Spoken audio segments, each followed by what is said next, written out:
Planning Commission meeting to order. First order would be to select a chairman to run the meeting. I move that we make Chuck Warren the chair today. You're not coming over the mic. Call the meeting to order. The first order of business would be to select a chairman to run the meeting. Again, I would nominate Chuck Warren to be the chair for today's meeting. I second that. I would nominate Dale Miller. Let's just go by acclamation and have Mr. Warren do it.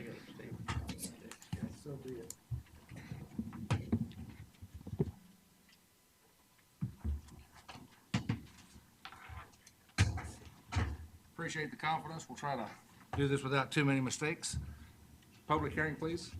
Let's see, I call the meeting to order we were called the meeting to order, so. Before we begin the agenda, the Wichita-Sedgwick County Metropolitan Area Planning Commission and the Wichita-Sedgwick County Board of Zoning Appeals would like to take this opportunity to welcome everyone to this public hearing. Copies of the agenda for today's meeting, the public hearing procedure, and Planning Department staff reports on all agenda items are available in the lobby of this conference room. The Planning Commission's and the BZA's bylaws limit the applicant on a zoning, subdivision, or variance application and his or her representative to a total of 10 minutes of speaking time at the start of the hearing on that item, plus up to 2 minutes at the conclusion of that hearing. All other persons wishing to speak on agenda items are limited to 3 minutes per person. However, if they feel that it is needed and justified, the chairman may extend these times by up to 2 minutes. All speakers are requested to state his or her name and address for the record when beginning to speak. When you are finished speaking, please write your name, address, and the case number on the sheet provided in the lobby. This will enable staff to notify you if there are any additional proceedings concerning that item. Please note that all written and visual materials you present to the Commission and the Board will be retained by the Secretary as part of the official record. If you are not speaking but you wish to be notified about future proceedings on a particular case, please sign in on that same sheet. The Planning Commission and the Board are interested in hearing the views of all persons who wish to express themselves on the agenda items.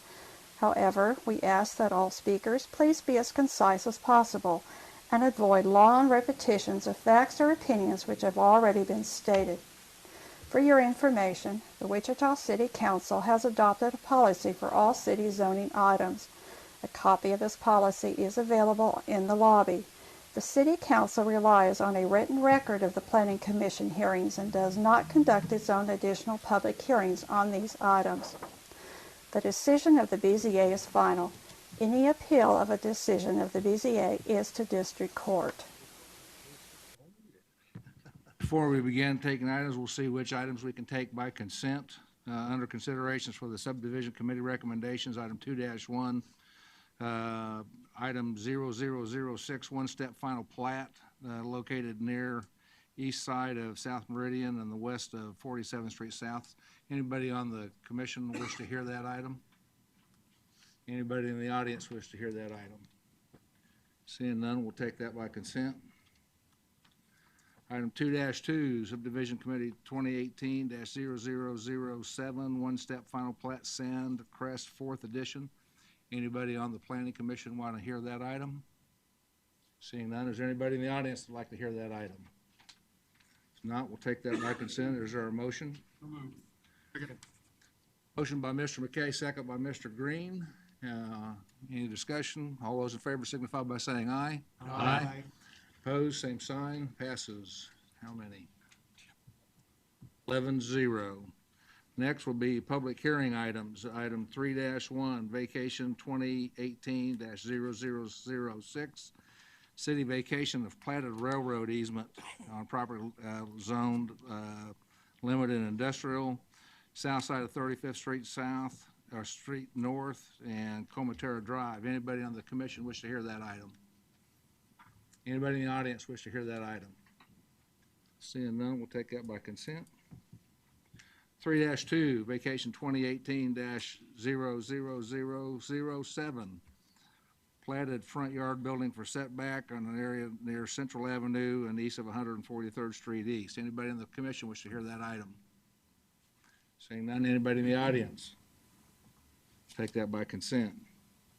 Item 3-3, vacation 2018-00008, unused street right-of-way located near West Maple Street and South Ridge Road. Anybody on the commission wish to hear that one? Seeing none, anybody in the audience wish to hear that? Take that by consent. Your motion. Have a motion on those? Move to approve. Second. Motion approved by Mr. Glassmeyer, second. Okay. All those in favor signify by saying aye. Aye. Opposed? Passes, is that 11 or 12? 11-0. Okay.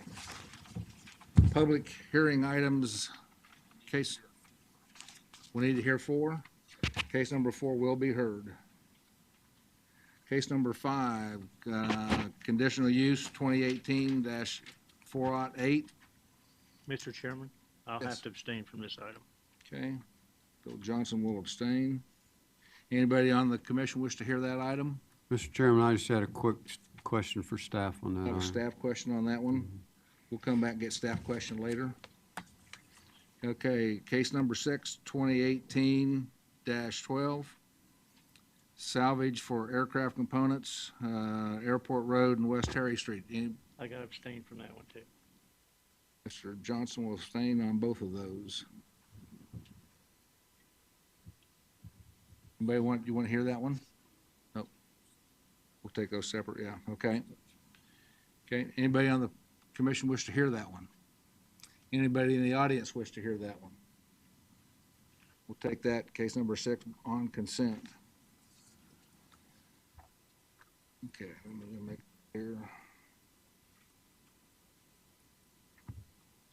Case number 7, 2018-00013, Riding Academy, conditional use for Riding Academy at East 31st Street South, South 145th, or 154th Street East.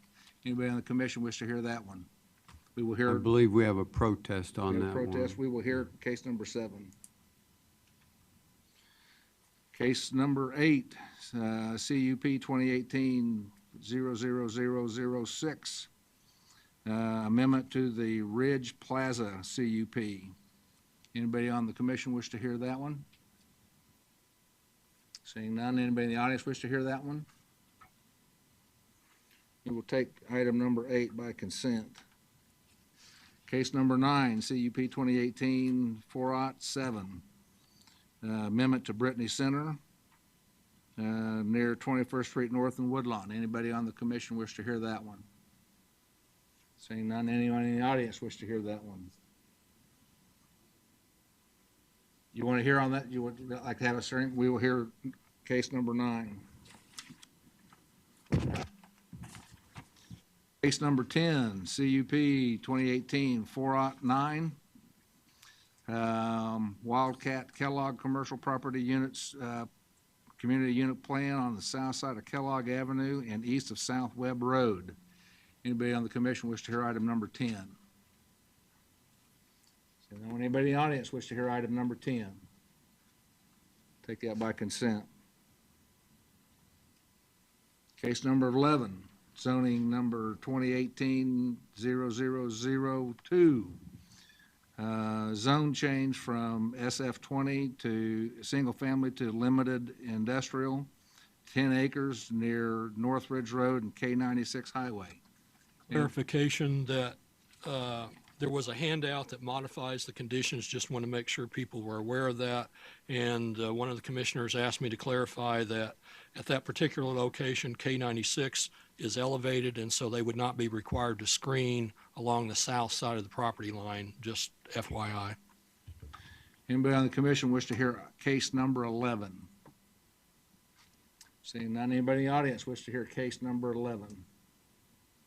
Take that by consent. Case number 12, zoning change 2018-408, from single family to general commercial, located near Douglas Avenue and West Street. Anybody on the commission wish to hear that one? Anybody in the audience wish to hear item number 12? Take that by consent. Case number 13, zoning change on 2018-00010. Change from single family to light commercial, an area located south of West Maple and west of South Julia. Anybody on the commission wish to hear that one? Staff question, Mr. We have a Chairman. staff question. We'll take that in just a little bit.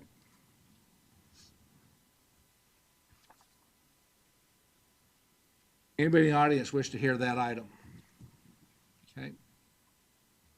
Case number 14, zoning 2018-00011, zone change from single-family residential to general commercial on approximately 1.5 acres near North Oliver and East 21st Street. Anybody on the commission wish to hear that one? Anybody in the audience wish to hear that one? We have some people in the audience who will hear it. We will hear case number 14. Okay, I'm showing consent on items 6, 8, 10, 11, and 12. Is there a motion to approve? There's a motion to Second. approve. Motion by Mr. McKay. We need to take two of them separately. Okay, let's take out, This one's which one's 5 and 6? I'd move approval. Move approval for number 5 and 6. No, that was, somebody had a question on 5. I'm sorry. Okay, let's take number 5 first. Just get an approval on number 5, or on number 6. Mr. Chairman, two Yeah. of these, they were just staff questions. Could we take them before we get into it, so these people may not have to wait? I think, he had, Okay, we had no questions on, let's get approval on number 5 first. Second? Okay, motion and a second. That's the one he had the question. that's the one he had a question on. Six. Yeah. 6. Okay, excuse me, my mistake. Consent on item number 6. So moved. So moved. And a second. All in favor signify by saying aye. Aye. Number 6 is approved. Okay, now, Number 5, he had a question. One abstention. Let's get the other consent. let's get the other ones that we don't have any questions on. That would leave what? Then we got 8, 10, 11, and 12. 8, 10, 11, and 12. Is there a motion on 8, 10, 11, and 12? Move. I got a second by Mr. Foster, or motion by Mr. Foster, second by Mr. Dool. All in favor signify by saying aye. Aye. Opposed, same sign, passes 11-0. So now that leaves number 5, staff question. Let's do our staff question on that one.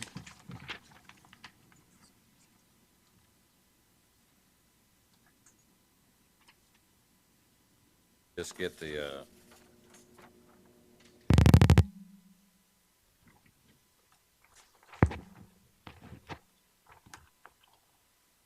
Ready for the question, Kyle? yeah, that's what, we're doing the, Mr. Foster. Oh, good. Real simple. Is it working now? There we go. Real simple question. On the zoning plan for the side yard setbacks, it lists those as a plus or minus. And I'm concerned since there are some minimum setback requirements, the minus shouldn't be there. which part, where are you referring to? On the zoning plan diagram.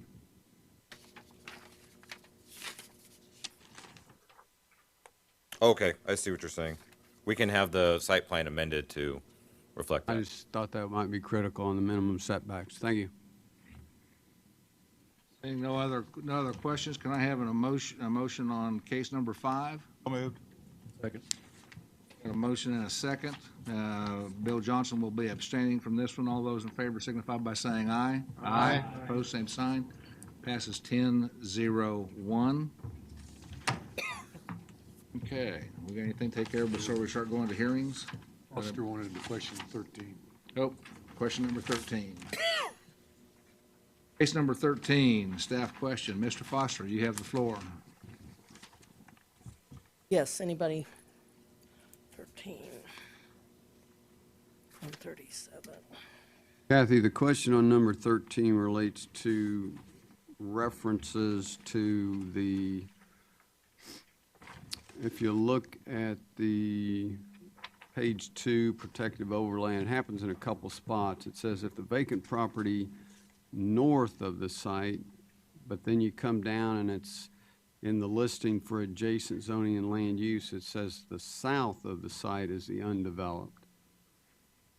So my question is, should that be if the vacant property south of the site develops? I'm not certain there. Okay, let me pull up. So, what we're looking, come on here, where's the mouse? Okay, here's the University street that was vacated. This is the property to the north that's vacant right now, south of University. That is staging area. There's nothing on it. And the lot south of that is part of this overall project for senior housing. Maybe if you look, this is looking at north of University, at northwest at the site. This is looking from Brummel on the west of the site.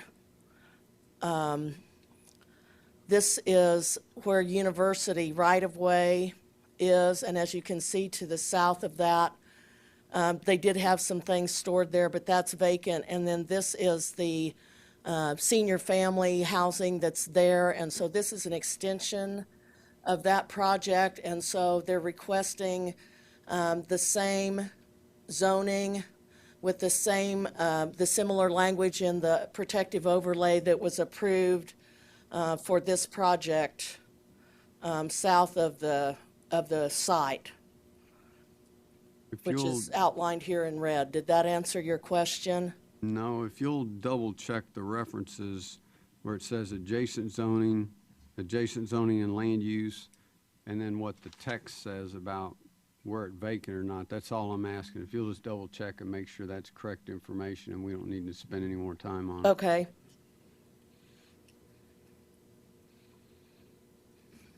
Okay, we'll get that taken care of. So, is there a motion to approve? I did have one other Okay, question. I'm sorry. And I may be, I didn't get a chance check the uses for the LC zone, but should the sexually oriented business be included in shall not be permitted?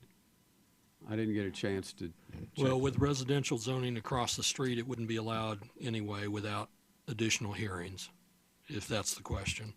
Yeah, it wouldn't be allowed by right because of the residential zoning. So even if it's not listed, they would still have to file conditional use in order to do that. Okay, thank you. Are no other questions? We have a motion on case number 13. So moved. Second. Motion by Mr. Johnson, second by Mr. Richardson. All those in favor signify by saying aye. Aye. Opposed, same sign. Passes 11-0. My numbers are right. We're going to hear cases 4, 7, 9, and 14. Is that in agreement with everybody? We'll begin with case number 4. First item, please. Thank you, Mr. Chairman. This is a return from the City Council to the Planning Commission for reconsideration on the zoning action concerning the property at roughly 21st and Oliver. If you'll recall, the amendment and rezoning was held. This was back in early February when the Planning Commission heard the request for amending the University Gardens Community Unit Plan. And you'll recall the entire presentation regarding the student housing facility that was at that location. The Planning Commission's recommendation was to approve the rezoning. You're rezoning the portion of the land that sits right east of Oliver in front of the commercial building from SF5 to LC. The amendment to the community unit plan was for the multifamily use for the student housing. The issue was the height of the buildings. The language within the Planning Commission's recommendation of approval was up to 70 feet or 6 stories. If you'll recall, there were a number of renderings provided by the applicant that showed a 4-story building. When this got to the District Advisory Board, their recommendation was for approval, but limited to 4 stories. Got to the City Council. The vote was essentially to return this question to the Planning Commission and request the Planning Commission clarify whether you want this to continue to go forward with the height of the proposed building at the language in the CUP, which would be 70 feet or 6 stories, or to limit the height of these buildings to be no more than 4 stories. And that's the extent of this item as returned to the MAPC. So you have before you a request of the City Council not to hold another hearing. It's just to clarify whether you wish to go back with your original recommendation of 70 feet or 6 stories, or to modify it down to 4 stories. And so with that, I'll be happy to answer any questions you may have. We do have one handout, an email that was received this morning from an area resident who indicates in his email that he's still supportive of the rezone and change, but no more than 4 stories. And so the issue is is on your table. This will also go again to the District Advisory Board for them to comment further on it. Excuse me, on April 2nd. Be happy to answer any questions you have. Questions for staff? Mr. Chairman, I'd just like to acknowledge I got a phone call on this issue. Okay. I think practically everybody did. Yeah, I I did did too. too. They didn't say what or where or anything, you know. I mean, they didn't say where. They said that they lived in a housing area near that and just invited me to look around there. And I was familiar with the area anyway. A show of hands who received ex parte communication. Okay, almost everybody. Okay, appreciate that disclosure. Questions for staff? Mr. Dill? So to be clear, this is not a new application. This is an amendment or a possible amendment to an application that we already approved and sent on to the city. This has been returned by the City Council Right. to the Planning Commission, asking you to reconsider or reevaluate whether you wish to resubmit your original recommendation or to modify it to go with the 4-story limit. All the rest of the conditions would Remain be the as we same. originally Yeah, approved. that's the only item on the table. And the wording on our original allowed for a certain At height, 70 which feet is or higher than 6 the drawing. stories. Right. So that was our original approval. So the question is, do we want to change it, or do we want to approve what we? I've got a question for staff. Okay. I would like to hear what the applicant thinks of that, if he's acceptable. Is that okay? The only thing I would say is the lawyers are here, but if you hear from the applicant, then you would also have to hear from neighbors. And so you'd have to hear both sides, and that's within your authority. It's just technically, this is not a rehearing. It is simply whether you're going to reaffirm the original recommendation or modify it.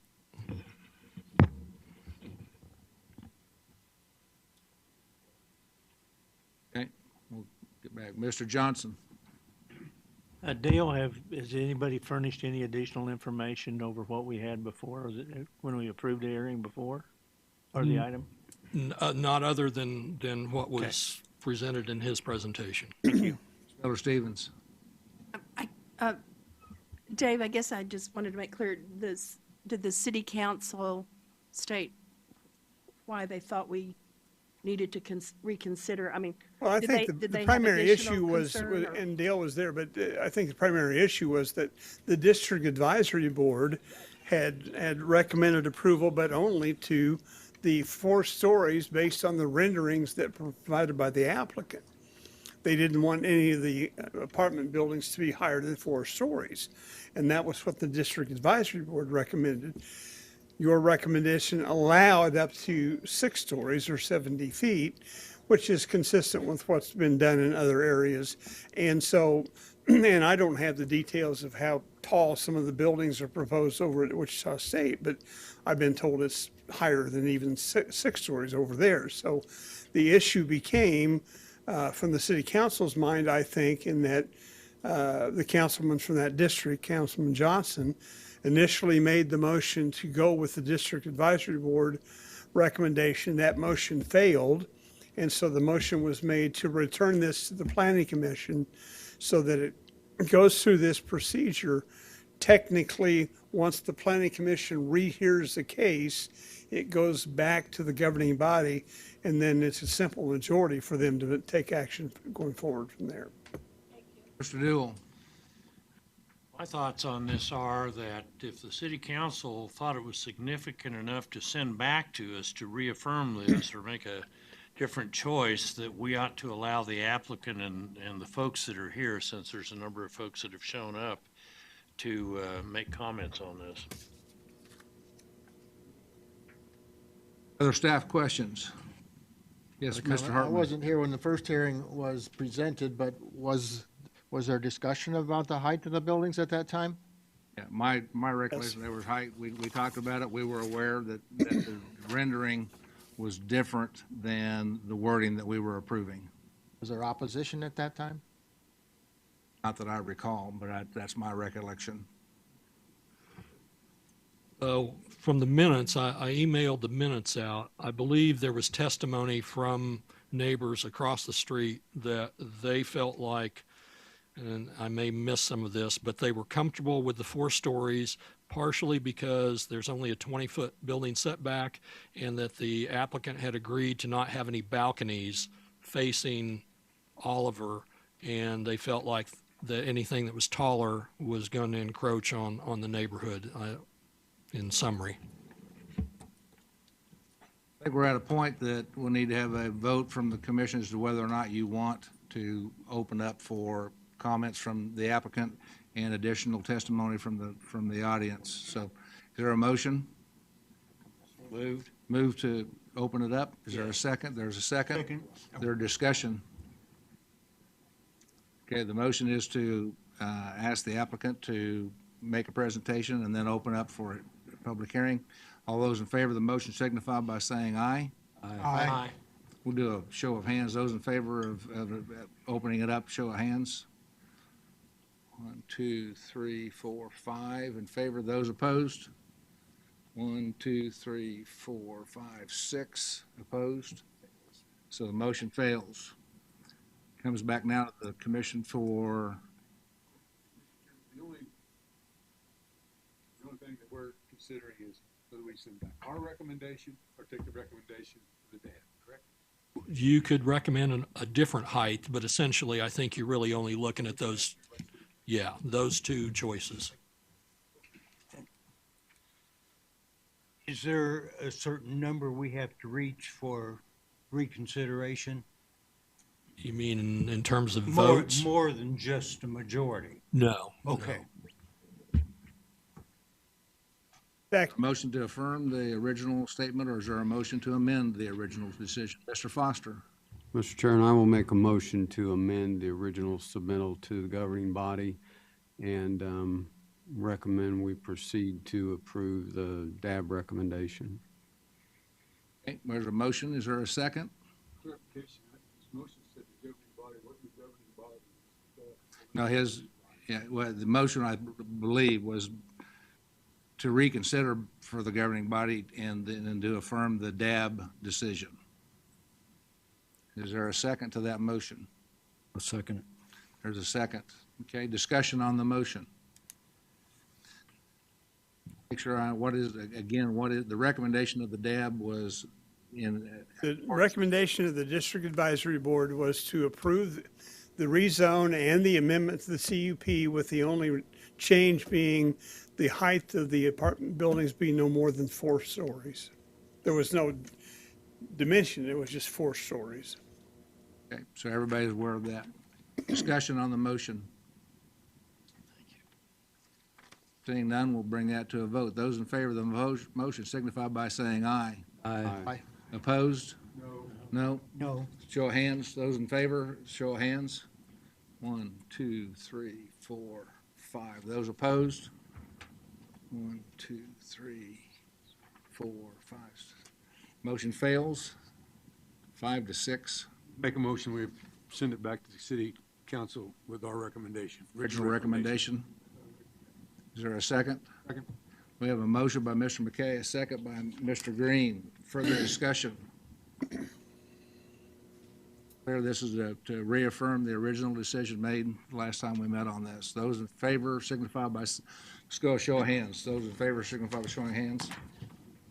1, 2, 3, 4, 5, 6, 7, 8. Those opposed? 8, 3. Motion passes. Next item, please. Be item number 7.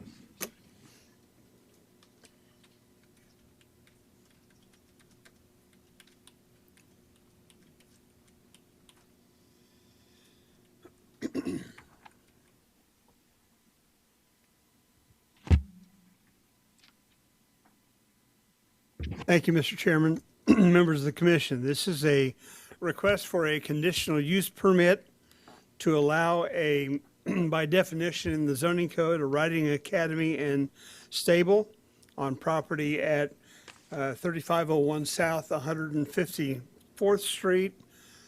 We are dealing with property, here is the county line, 31st Street South, 154th Street is a dead-end road that comes south off of 31st Street. And the property, the applicant's property are 3 lots. This entire subdivision is not platted, so this is not a platted subdivision. These were lots that were carved off back 30 some odd years ago or longer off of the, and 154th Street was created in the process. But these are roughly 5-acre lots along 154th Street, and you can see there's also similar sized lots that face off of the west side of the 159th Street to the county line. This applicant owns 3 of those lots in this configuration, as well as a larger pasture that is behind the ownership. The aerial photo shows the combined total is approximately 50 acres, all told in this application. It had been developed by the previous owner over a series of time into a horse facility. You can see the larger building at this location. That's a large riding arena that was built on site, and there we do have records at the county of the permit for that facility. There was also a case that's referenced in the map of zoning history. You can see a zoning conditional use that was done in 2016, and that was approved as building living quarters in the arena for an on-site assistant to help with the extent of the horse operation that existed on the property before. What we have is a change of ownership that has just been consummated and closed here within the last couple of months. And the change has been based on the information provided. The facility was operated before as essentially a breeding facility and training and use of the horses that were owned by the owner at that time. The new owners are looking to provide within the stables that exist within the facility the opportunity for boarding of horses that they don't own, other people's horses kept, and by the terms of the regulations in effect in the county that would trigger a requirement for it to be completely consistent with the zoning laws to obtain the conditional use permit, and that's why we're here. The extent of the operation is not changing any at all. We're not talking new buildings, new facilities, expansions. In fact, according to what the applicant has provided, and I talk about that in the staff report, the intensity of the operation is going to be less than apparently what the previous owner was doing on site.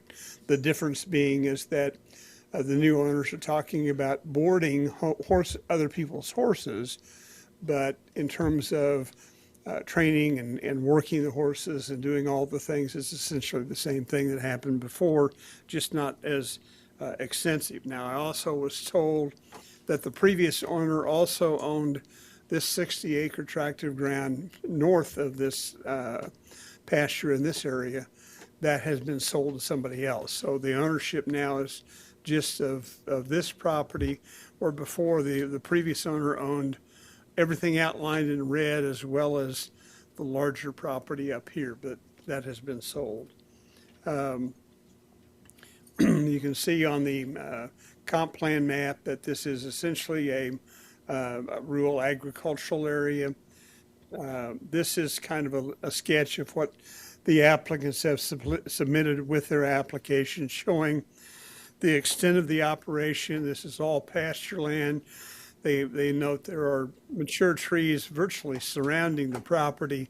The riding arena is in this location.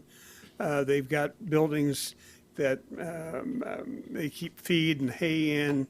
They've got the stable facilities immediately to the west of where the house is. The house is over along 154th Street.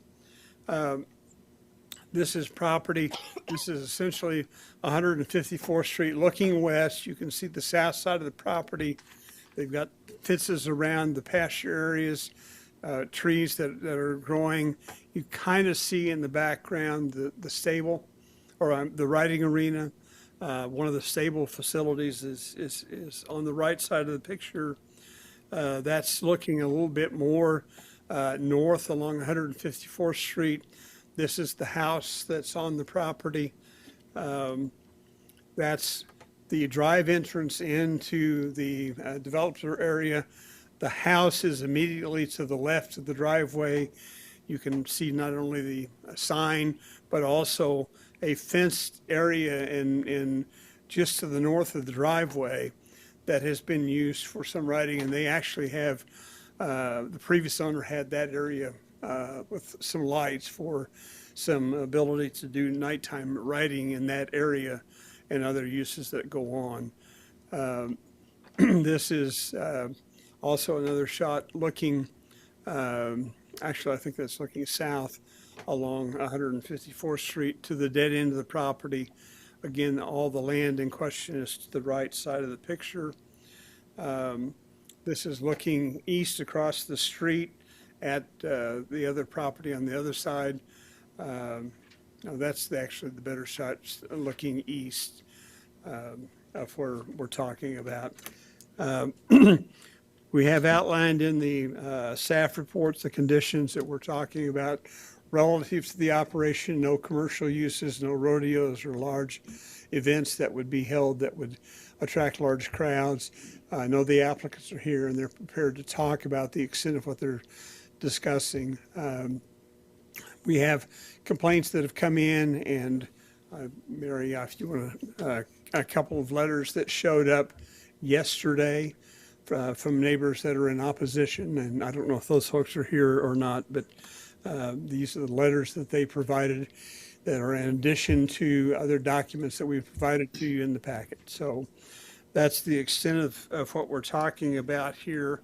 I'll be happy to answer any questions as best I can. So, Questions for staff? Seeing none, thank you. The owner or applicant, how much time they got?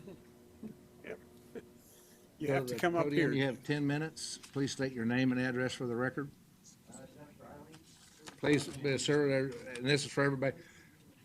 We do record this, and so if you could make your comments from the podium also. Okay. If you need to use the, want to show us anything on the map, there's a mouse right there at the podium that you can use to direct us, because we do record everything, so. Jeff Dreiling, 3501 South 154th Street East, Wichita, Kansas 67232. The staff report is pretty accurate that Dave just went over. We just bought the property in January. We will be living there on site as well, and want a quiet place in the country. The property already has 2 stables on approximately the front 15 acres. We have about 30 or 40 acres of pasture and grazing, hay area in back. We just wanted to make sure we were in conforming to the current zoning laws. So that's how we arrived at this. We're just wanting to board a few horses to help pay for taxes, insurance, and utilities and things like that on the property. It's not a primary source of income for us.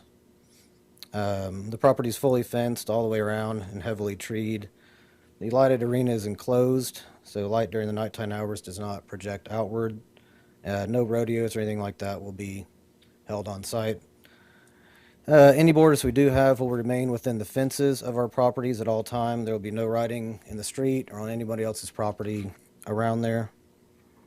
There's currently a boarding stable just west bordering our property. There are also boarded horses just east of our property across the street, a couple of them. There are also horses to the north of us, so it's a pretty horse-friendly area. We feel there would be little to no negative impact on the neighbors, at least for the plans that we have of the place. We're not planning on having any large trucks or lots of things, deliveries or anything like that. We're planning on keeping things pretty small. If our neighbors ever have any problems, anything that we're doing, hopefully they can contact us. We will handle it quickly and as best as we can. We're just there to enjoy a nice country home too and want some additional income to help pay for it. That's basically what we're. Questions for the applicant? Mr. Foster? Just some fine questions. Would you consider this, you mentioned a boarding facility, would you consider this a riding academy? The riding academy that came up to us by definition that we were sent by Mr. Yearout on what we were doing. It just says riding academy / stable. So I don't really know what defines a riding academy. We're definitely more in the stables than, we're not going to be, giving lessons and all that kind of stuff. So that's kind of what I would view a riding academy as. Second question is, about how many horses do you think that might be at any It's given hard to one say. time? We currently have 24 stables total on the property, and we don't intend on being full, but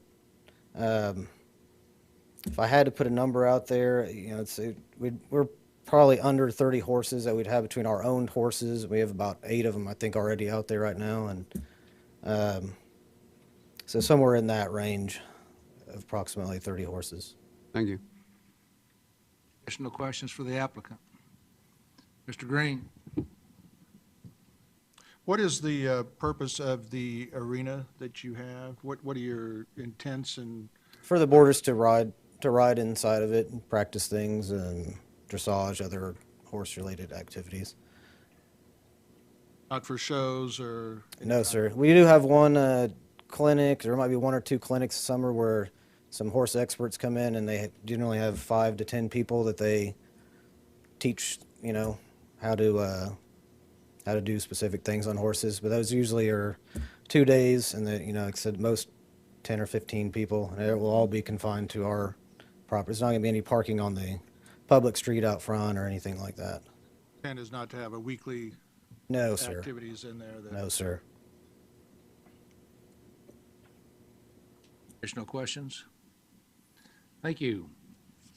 Anybody from the audience wish to speak on this issue? Okay, if you come to the podium, you will have 3 minutes. And state your name and address for the record.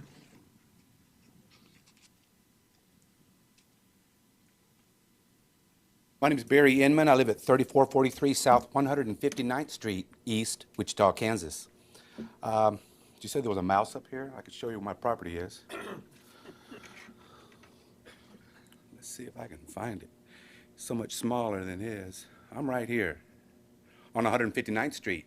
But the back of my property I can see his house. Okay? I don't really have a problem with this riding academy. Not at all. I have horses myself. The only thing I had a problem with, I guess, with the previous person actually had in-house people living there at the facility taking care of their animals, and they were illegal aliens, okay?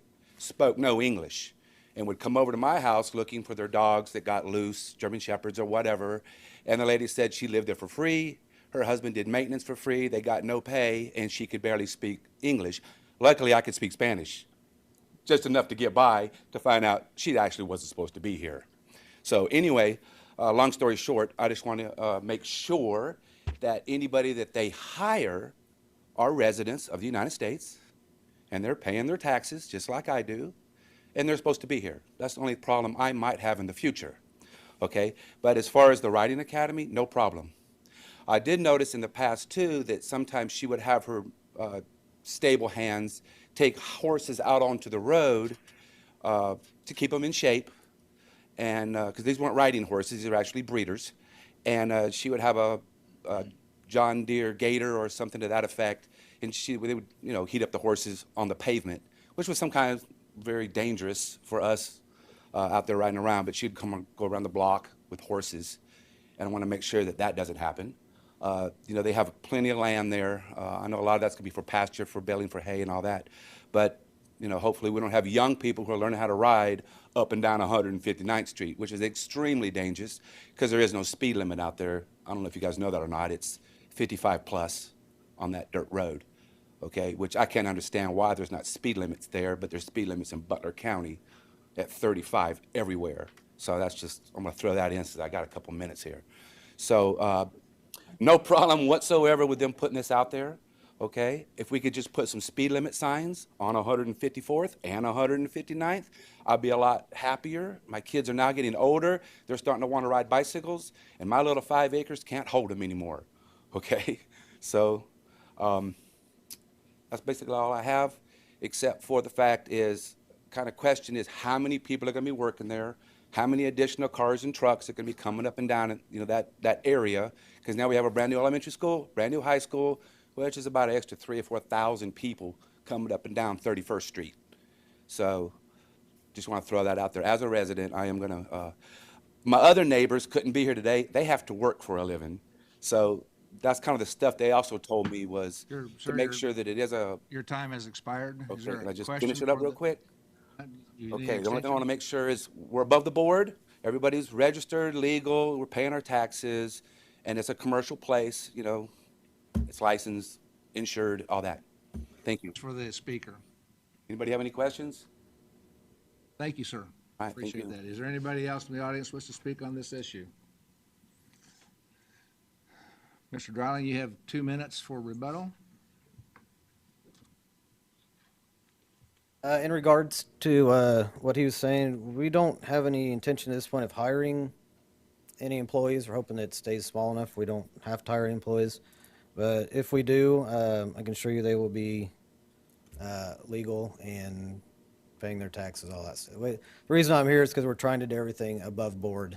I know there's a lot of people boarding horses around town that are not doing it above board. So we're trying to be above board, and I will be in regards to anybody hires that I would hire or anything like that. And we will try to keep traffic to a minimum as we can down that road. I know it's probably increased already since we moved into us driving up and down that road, but other than that, we will try to keep it to a minimum. So, Questions for the speaker?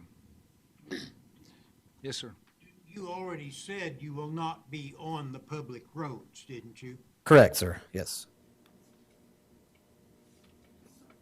Or vehicles leading horses around for exercise, you'll do that out in the exercise area. Correct. Yeah, there will be none of our boarders will be allowed to be out on the outside of our fences. Period. Thank you. Bring it back to the commission for action. Move to approve for staff comments. A motion to approve? Second. Motion by Mr. Johnson, second by Mr. Klossmeyer. Any additional questions or comments? Discussion? Seeing none, all in favor signify by saying aye. Aye. Aye. Opposed, same sign. Passes unanimously. Next item is number 9.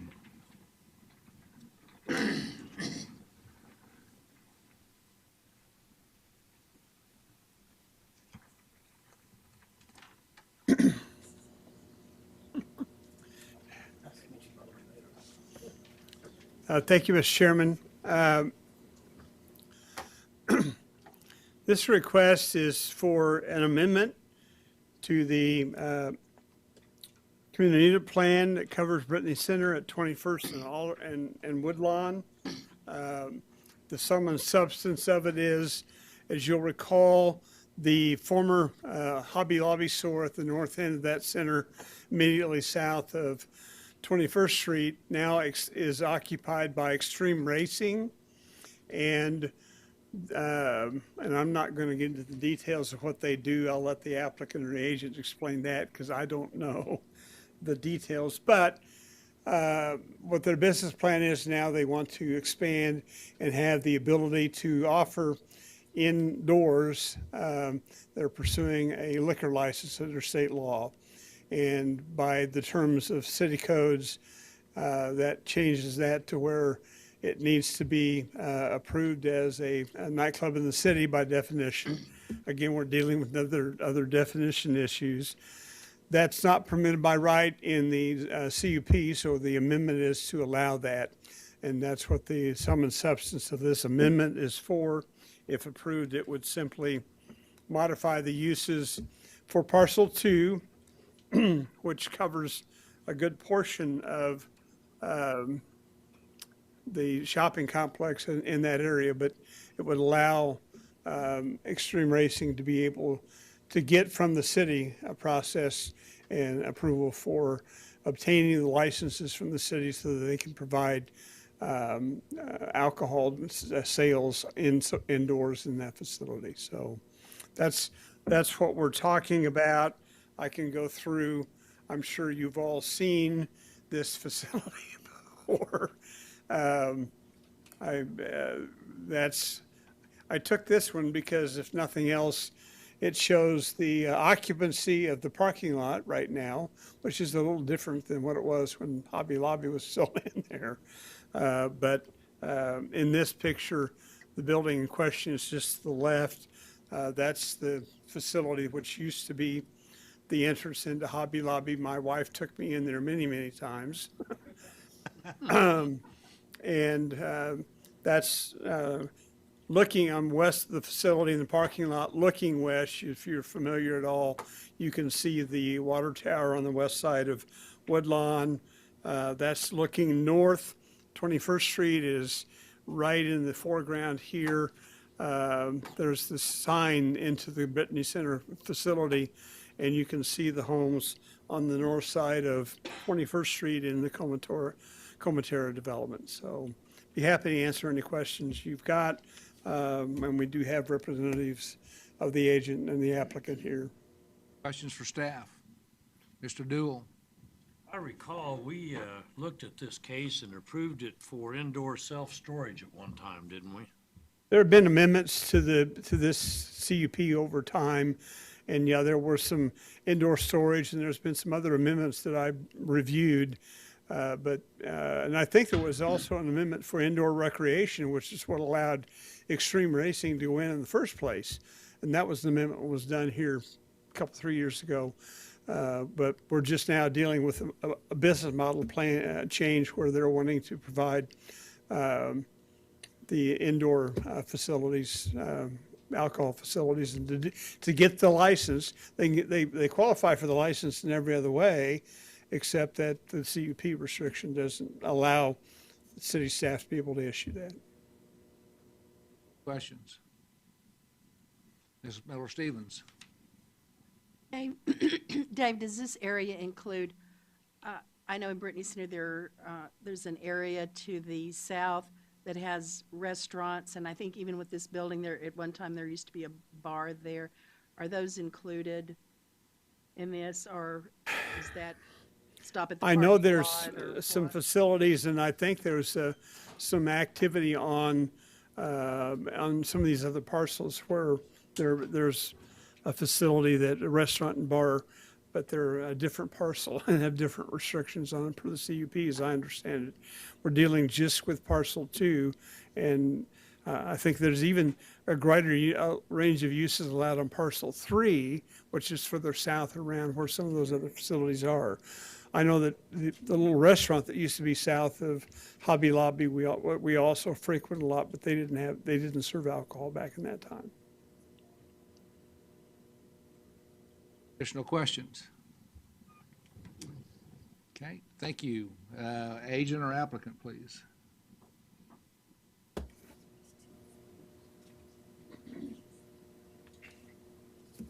Kim Edgington, 2532 North Cardinal Drive, Wichita, Kansas, 67204. I am representing the applicant, and we concur with all of staff's comments. Just kind of a little background. In March of 2016, there was an administrative adjustment granted that allowed the operation of an indoor entertainment facility, which is, by definition, extreme racing. So this is a center that has transitioned significantly over the last 30 or 40 years. I think you may be referring to when Tanner's was in there, there was a bar. That is all on parcel 2, because parcel 2 is a really large parcel, about 19 acres. The request that we have today is simply for the extreme racing facility, for the ability to obtain a liquor license, very similar to the business or the entertainment venue, the Alley, where they have go-karts, they have a liquor license, other indoor entertainment type facilities.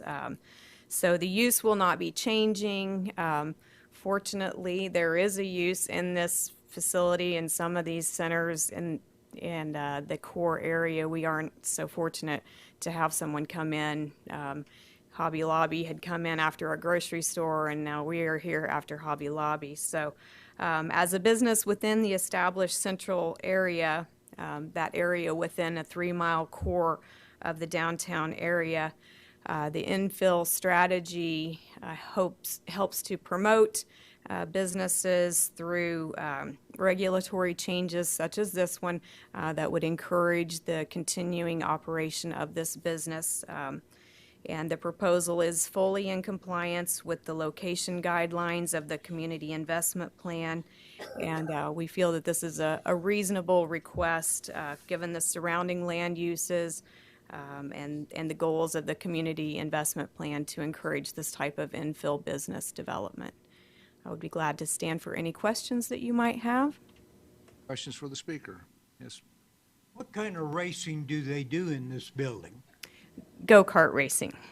They're- And Tim Wright is the owner of the business, and he could answer more operational type questions than I can as far as the actual business activities, if you'd like to bring him. So they're going to drink and drive? In a controlled environment. You won't get a ticket. Right. Additional questions for the speaker? Thank you very much. Thank you. Anybody from the audience wish to speak on this issue? If you come to the podium, you will have 3 minutes. Please state your name and address for the record. My name is Richard Smith, 412 North Rutland, Wichita, 67206. I actually only had a question which could have been answered, which was, does this amendment allow dancing at the facility? A nightclub, by definition, is any place where there's the service of alcohol and any form of dancing or live entertainment. So they would not be restricted from dancing in the future in this facility? Correct. Doesn't And- sound like the business model does that, but the approval would allow, if they were to move out, someone else could move in and operate a facility like you're thinking of. Is that the intent of this board, to allow that to happen without subsequent review? Question for us to decide today. Mr. Foster. Dale, would you assist by defining dancing, please? Well, I believe the code says it's whether it's dancing by patrons or by staff. For example, if you remember, line dancing at the Texas Roadhouse at the last meeting, triggered them to get a nightclub in the city approval. Because the code doesn't define how long you dance or what kind of dancing. It just says dancing. Dale, this doesn't include exotic dancing? No, Yeah. no. Additional questions for the speaker? You have questions for us, sir? You still have 2 minutes? My understanding then is that no exotic dancing would be allowed under this permit in the future. Because that's defined as a sexually oriented business. Thank you very much. Anybody else in the audience wish to speak on this issue? Please state your name and address for the record.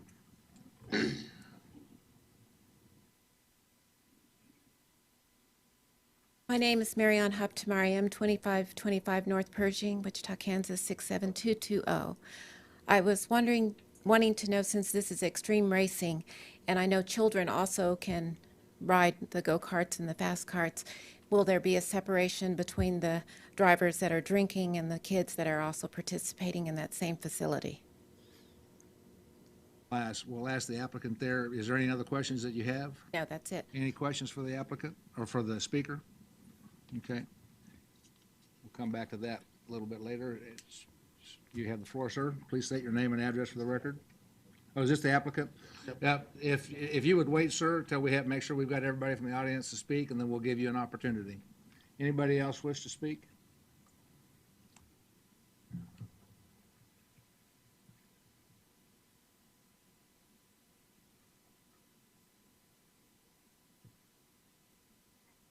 James Roseborough, 4518 Greenbrier, 67220.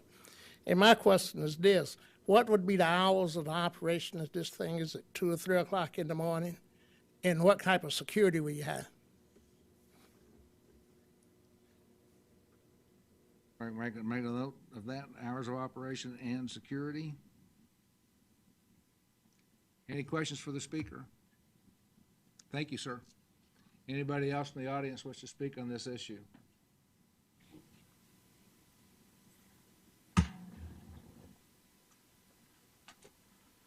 Seeing none, who wants to do the rebuttal, the applicant or your agent? Please state your name and address for the record. You have 2 minutes. My name is Tim Wright. My address is 8333 South 5th Street, Broken Arrow, Oklahoma, 74011. Hours of operation are 11 a.m. to 10, Monday through Thursday, 11 a.m. to 11, Friday and Saturday, and noon to 8 on Sunday. So we're not open late. We won't be open late. The only time we would ever be open late is if we do a lock-in for a church group and they want the facility at night. That's the only time we'd be open late. As far as intermixing youth and adults on the track, we do not do that because the adult cars do 45 miles an hour. The youth cars aren't even close to that. We will not intermix them. We will let a family race together, but they have to be a family. It can't be intermixed with other people outside that family. That answer security.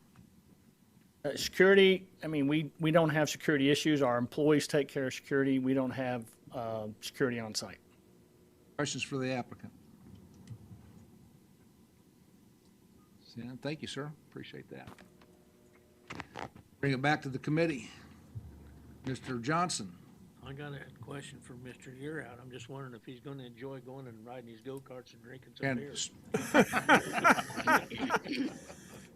Well, if you would like to put a condition that we have to go out and do a performance standard check, we'll be happy to do that. I can take my grandkids out there. We have a motion. I move we approve per staff comments. Is there a second? Second. Motion by Mr. Green, second by Mr. Johnson. Additional discussion. All those in favor signify by saying aye. Aye. Opposed, same sign. Passes unanimously. Item number 14.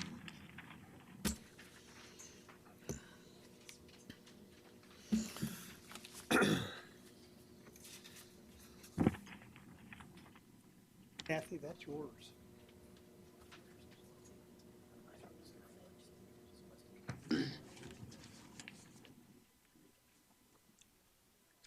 I'm 14. You were 13. Sorry. I was trying to pass that off, sorry.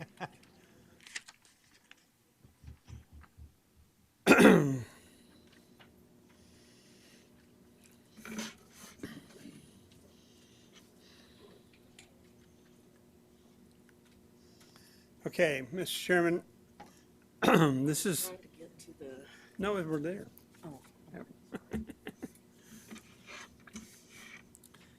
This is a request to rezone the property on the corner of 21st and Oliver on the northwest corner.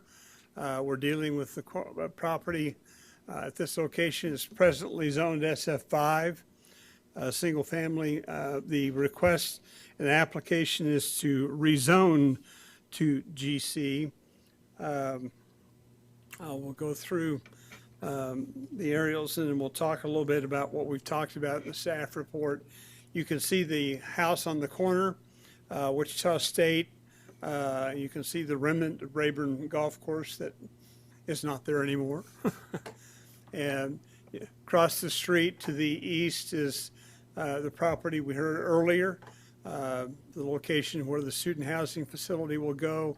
The corner on the northeast corner of 21st and Oliver is now occupied by the Quick Shop. You'll see those in the aerial photo in a moment. Significant improvements have been made and completed for 21st Street, also for Oliver, and the entire intersection has been rebuilt. The comp plan shows this to be well within the established central area, also in an area that envisions residential and employment mix. Consistent with the concepts of future development within the city. This is a site sketch that was provided by the applicant. As you're well aware, this type of information is not required on a straight rezone request. However, the applicant did provide a layout showing how they would envision on this roughly 1.5 acre parcel placement of an L-shaped building to the north and west side of the property, with the parking more oriented towards the intersection of 21st and Oliver. The main thing on this is you can see by this sketch, the aerials show where the current drive entrances for the house occur. The layouts envisioning that new entrances would be gained to both 21st Street and to Oliver. In talking with traffic engineering, they did note that yes, as modifications would come forward, they would restrict access for right in, right out only. The improvements from the medians on both Oliver and on 21st Street pretty well preclude open left turns. You know, if you're eastbound on 21st, you're not going to make the left turn in here. You'll have to make other arrangements, and same thing as if you're on Oliver. This is a photo actually taken.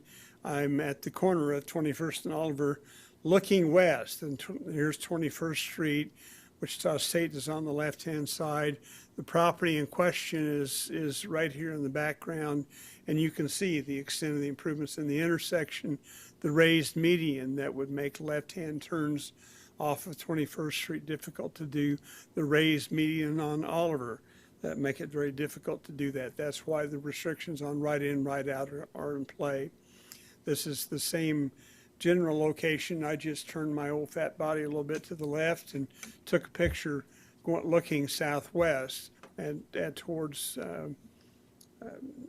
WSU's facility and across the intersection of 21st and Oliver. That's looking due south. You can see the church property that's on the south side of Oliver, or 21st Street on the east side of Oliver. This all is zoned single family, but we have a church on the corner. This is looking back to the east along 21st Street. You can see here on the left-hand side the improvements that were made on the edge of the Quick Shop property. In fact, that picture looking north along Oliver, and you can see on the right-hand side the Quick Shop, the new convenience store that's on the corner of 21st and Oliver. That's a picture towards, I'm still standing on the corner looking across Oliver And this is the house that sits on that corner of 21st and Oliver and is the subject of this rezone. The recommendation in the staff report is not to support the GC zoning. We're recommending LC limited commercial. We're also recommending the establishment of a protective overlay that effectively puts the same restrictions on the property that exists on the University Gardens CUP for all the LC property in terms of uses that are permitted and some other performance requirements as this develops. As in the conversations with the applicant, we noted that had this application been of a larger area, the 6 acres is the magic number, it would have been required to be a part of a CUP, and all those restrictions would be in place.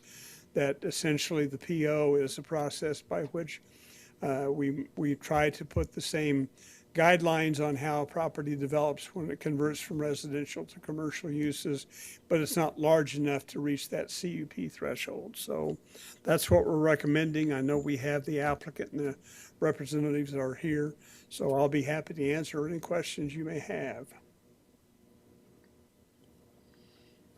Are screening walls required then with this? We've not specified anything. There are, not in terms of screening walls, no, we didn't talk about that. The regulations themselves, because the property abuts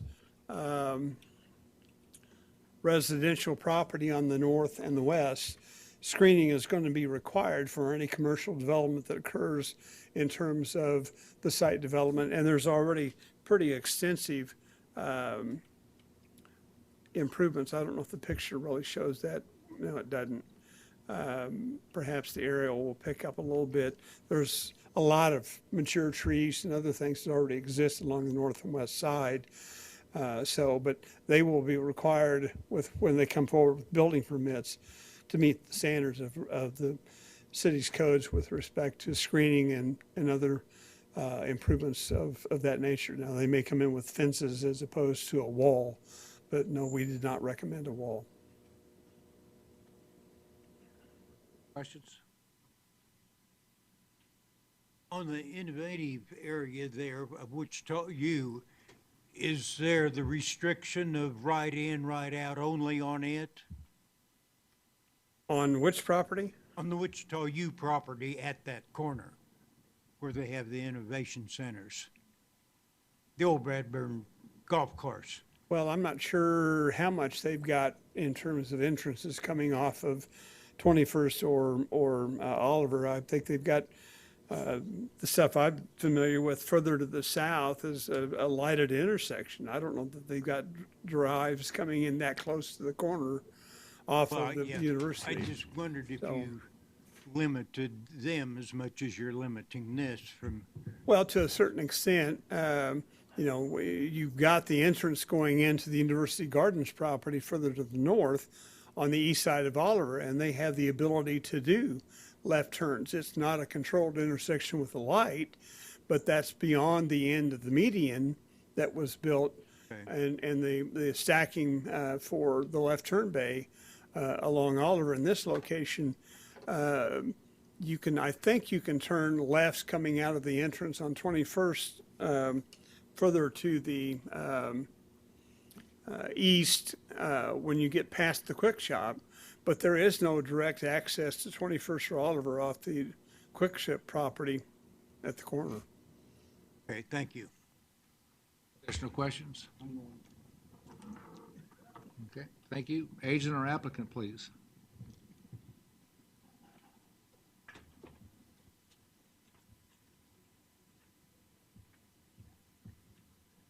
Scott Service with Cobb Valley Engineering, agent for the applicant. We are in agreement with staff comments to rezone to LC rather than GC with the protective overlay as proposed. We have met with the Homeowners Association and the councilman for this district. We understand what some of the concerns are from the neighbors. One of the main ones being traffic and how that may impact the neighborhood to the west. And the developer is willing, if those neighbors would be interested. They have 2 private streets into their development. The developer is willing to consider gating those streets to keep any traffic from our commercial out of their private streets, you know, to prevent them from turning around in their development. We also understand the requirements for stormwater detention, screening, landscaping, and we would be willing to work with the neighbors to ensure that we can do some things to minimize the impact. One of them being the site plan that was presented and wasn't really required. It was intended to be more of a space study than a final plan. On that study, we had shown circulation behind the building. We are willing to remove that so that all traffic would be to the front side of the building, or the south and the east of the building, and replace that paved area with green space, landscaping, trees, more than likely a swale for stormwater detention. So willing to do some things that were presented at the HOA meeting to help, I guess, be good neighbors.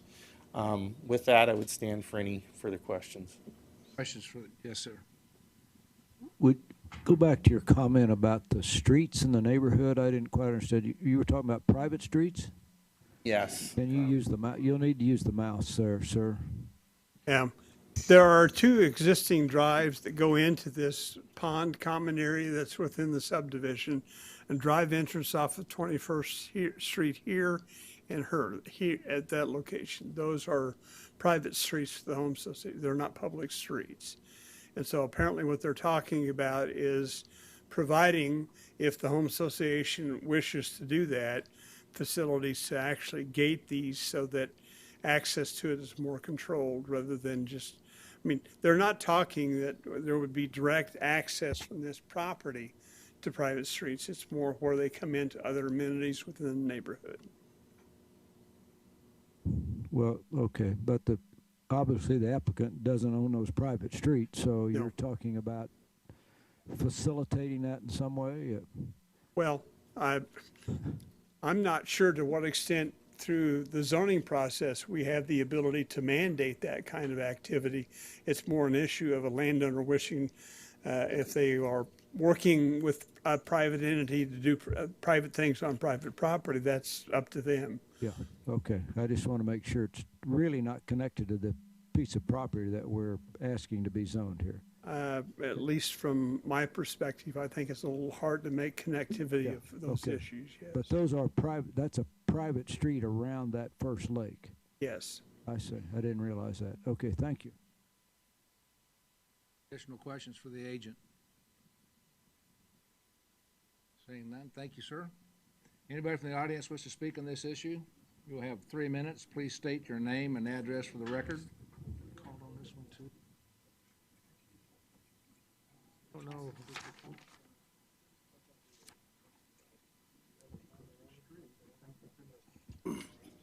Good afternoon. UL Rip Gooch, number 12 Prestview Lakes, the person that sits right next to this, and this development that has been going on for the last year has inconvenienced me considerably because of the intersection, but they did a beautiful job and we're glad to see it there. But what it did do was make it very clear that that property at the corner of 21st and Oliver is commercial property already. It's just not zoned that way. The property that is being requested a zoning change on, though, creates a problem in 2 ways, so far as I can see it, and I think many others.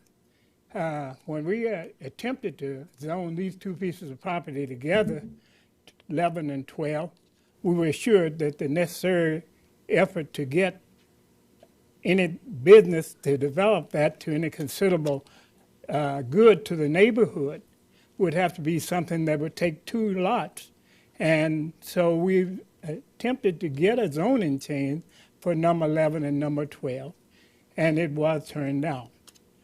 But it was turned down after having two different appraisers come in and look at the properties and to tell them how much it was going to be taken off of these properties to make the interchange, the beautiful interchange that it is, and that property should be commercial because the amount that is going to be left would be only enough to make a commercial development if it is both put together. So in this case, I would be very favorable to something nice in this corner property development that would be practical for the area and give a beautiful decoration and back set. When the other corner was taken over, if you look around after our corner was turned down, look at what they did in the way of back sets and the beautification of it. And I sit there looking at that each day. I haven't moved. I haven't abandoned my house. But it makes it look not too bad, even though I can wake up at night and go through the house because I got enough lights in there coming from across the street. But I'm still saying that when what we did to give away the property to make 21st Street what it is was worth something to the city and the community. But now that it's come down to having a small amount of property for both of us, it could be put together and be a beautiful development there with the intersection, and we'd have across the street from the other side, WSU would show up, and it'd all be a good-looking thing. You must remember, former senator, I deserve much time as I could get. It is, but I can give you some more. How much time do you think you would need? How much time do you need, sir? Another minute? Huh? Would another minute be enough? Yeah, give me another minute.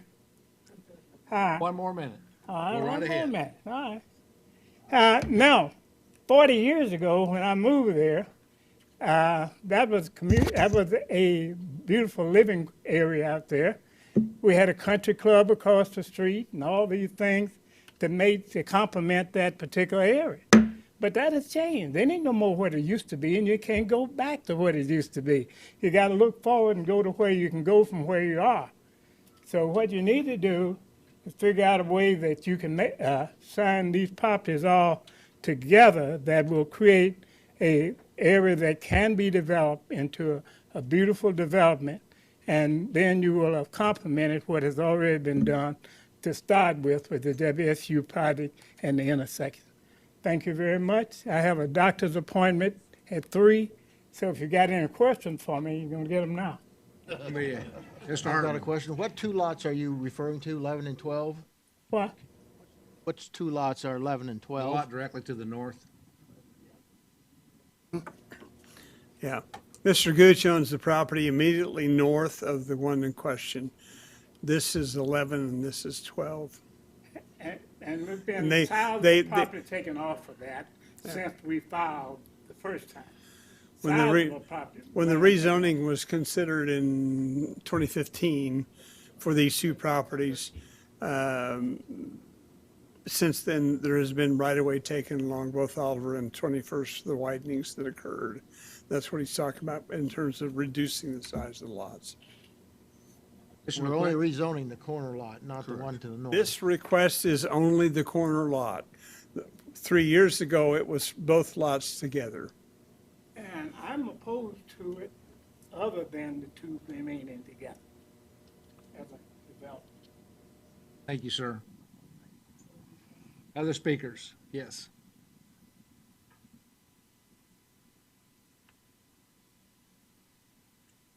Teresa Brown Foster, 2211 North Kansas, 67219. I am one of the original one which was okayed by Sedgwick County and by the city, 21st Street corridor plan. And we're going to be looking at this, everyone that live along 21st Street. I am in agreement with Mr. Gooch. I don't see how on just one property there, you're going to be able to put anything there that is going to be agreeable to the community there. We're so happy and glad about what have happened to Wichita State University. That house is already commercial. Looking at that house there is out of place, way out of place. And in order for anything to be done and to make sure that WSU and 21st Street corner, our plan that we did have in that, okay, you do need to consider both lots. I'm talking about Mr. Gooch and the Marks, I believe, those two going that way. Driving down and redirecting traffic in commercial, in residential area, that's not going to look too good on 21st Street either. But if you take both property there, you'll be able to alleviate the traffic problem and everything.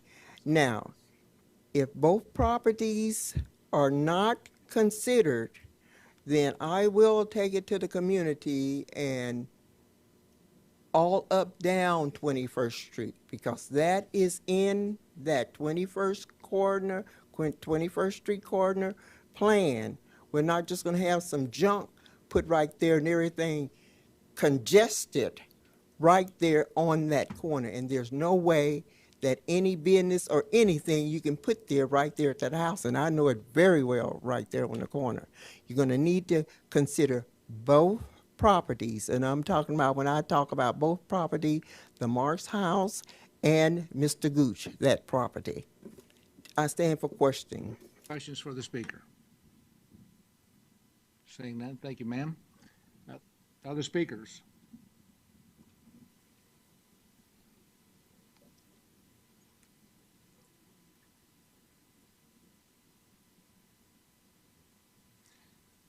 Please state your name and address for the record. You have 3 minutes. I'm Benita Gooch, 1301 North Cleveland, former resident of 12 Crestview Lakes.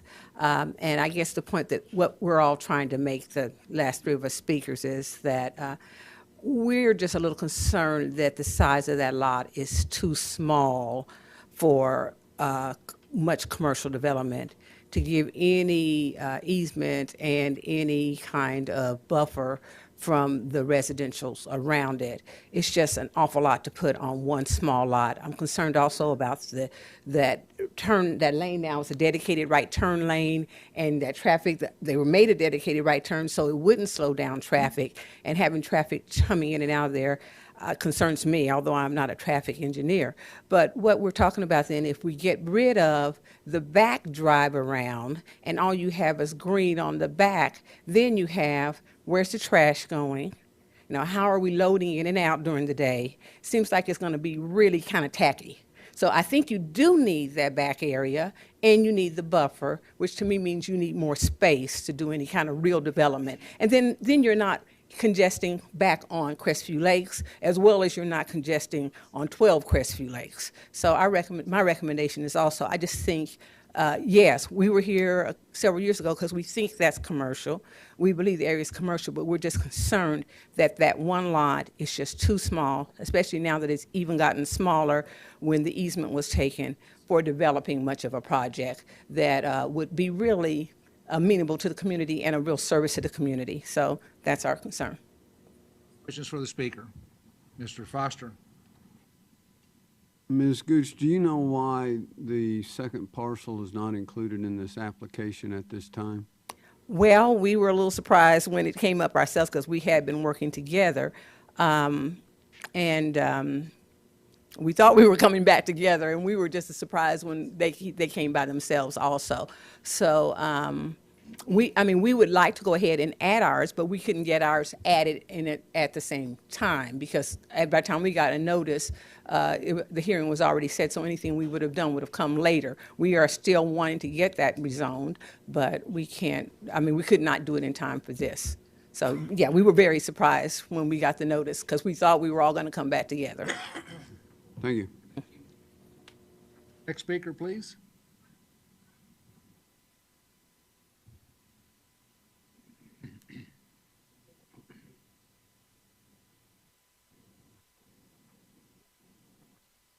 James Roseborough, 4518 Greenbrier, 67220. I'm the president of the Northeast Heights Neighborhood Association. and that corner falls under the boundaries of our neighborhood association. Also, the property across the street does also.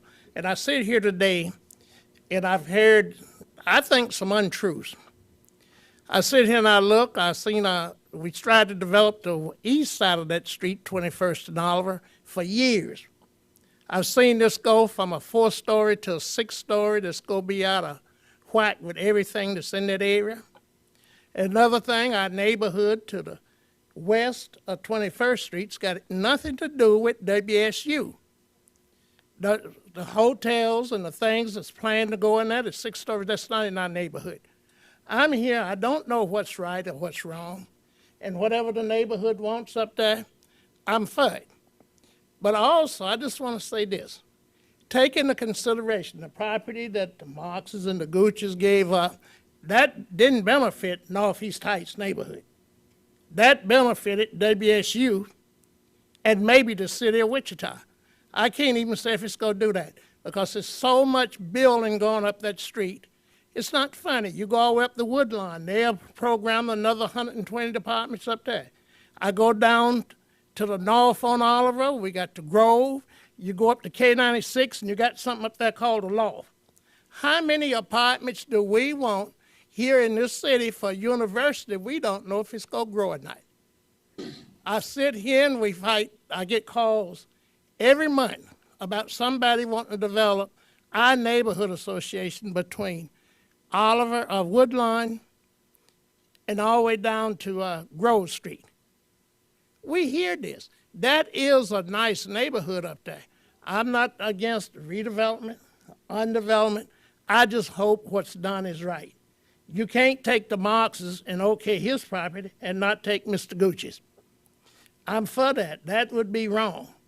If you cut the space down, that didn't benefit neither one of them.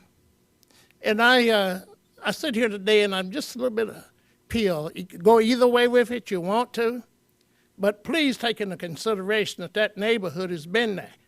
And in District 1 up there, that's one of your better areas in the city. Mr. Gucci's property, Crestview Lakes, Crestview Heights, all of that.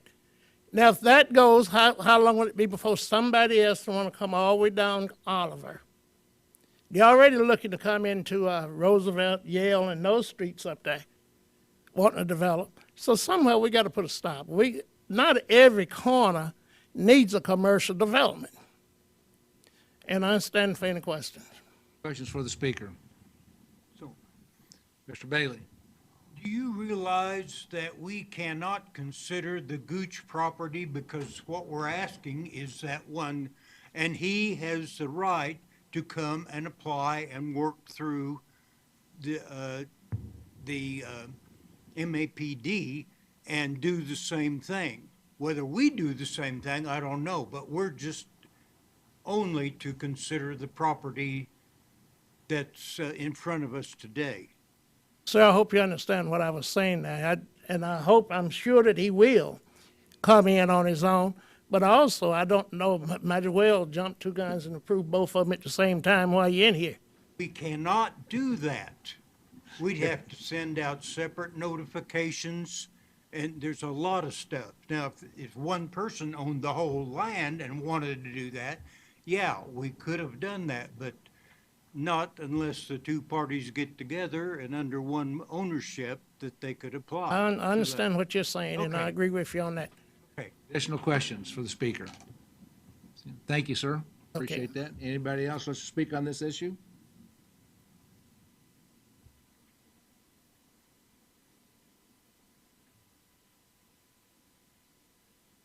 Please state your name and address for the record, and you'll have 3 minutes. Elliott, 2400 North Delrose. I also own the property at 2401 North Oliver. So they're both in the Willow Lakes area that abut this property. I've been to some meetings with people in Willow Lakes and in Crestview Lakes. We all maintain our own lakes. Crestview Lakes has to maintain their own roads. We do not even know what's going to go be built on the innovative campus, but we don't want one corner of our property that we've spent years paying for and building beautiful properties and put one little commercial thing just on the corner and the traffic. The commercial things are going all around. They don't need one on our properties. And I think I speak for many of the homeowners in our area. Any questions for the speaker? Seeing none, thank you, ma'am. Next speaker, please.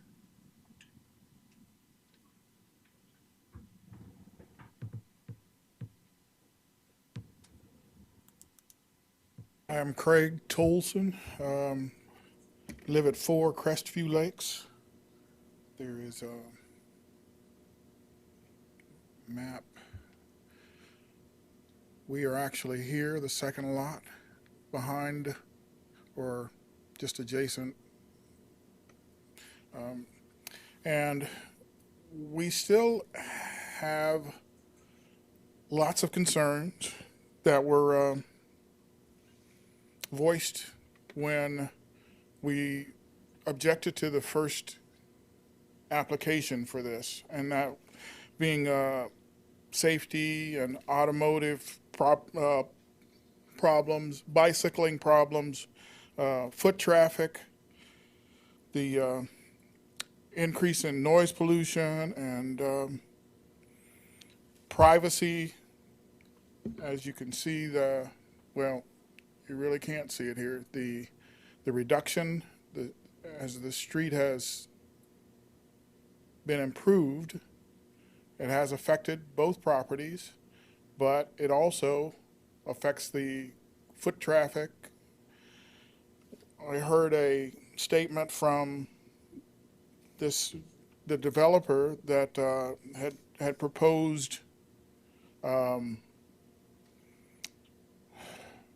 I guess some kind of restrictions across the back of the properties. Plus, we are concerned, our neighbor the lady that just spoke, stated that they're up the street on Oliver, and we're concerned that this collapse of all of these properties could lead to a greater reduction in our values, our own home values that are adjacent to any of these improvements.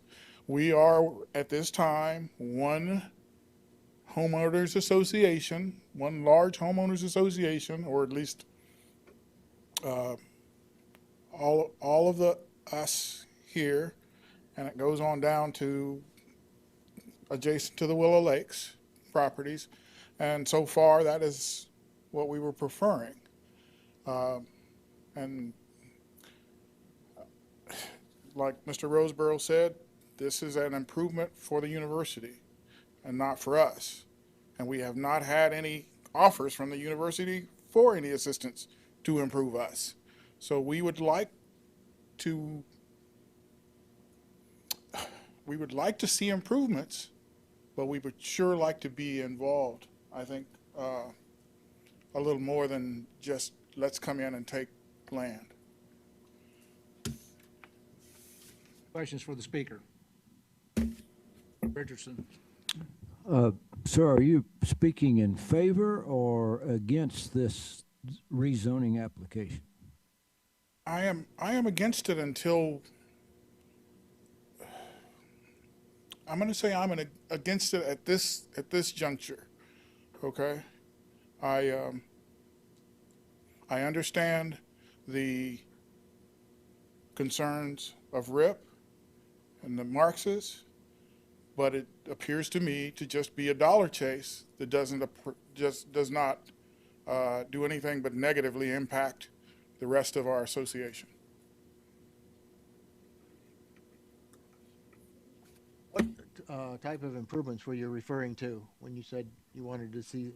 I'm sorry? You were referring to some improvements to your neighborhood. What were those? What would those be? Well, I mean, there's little things, just like this gentleman stated, a gated section so that there's limited access to us.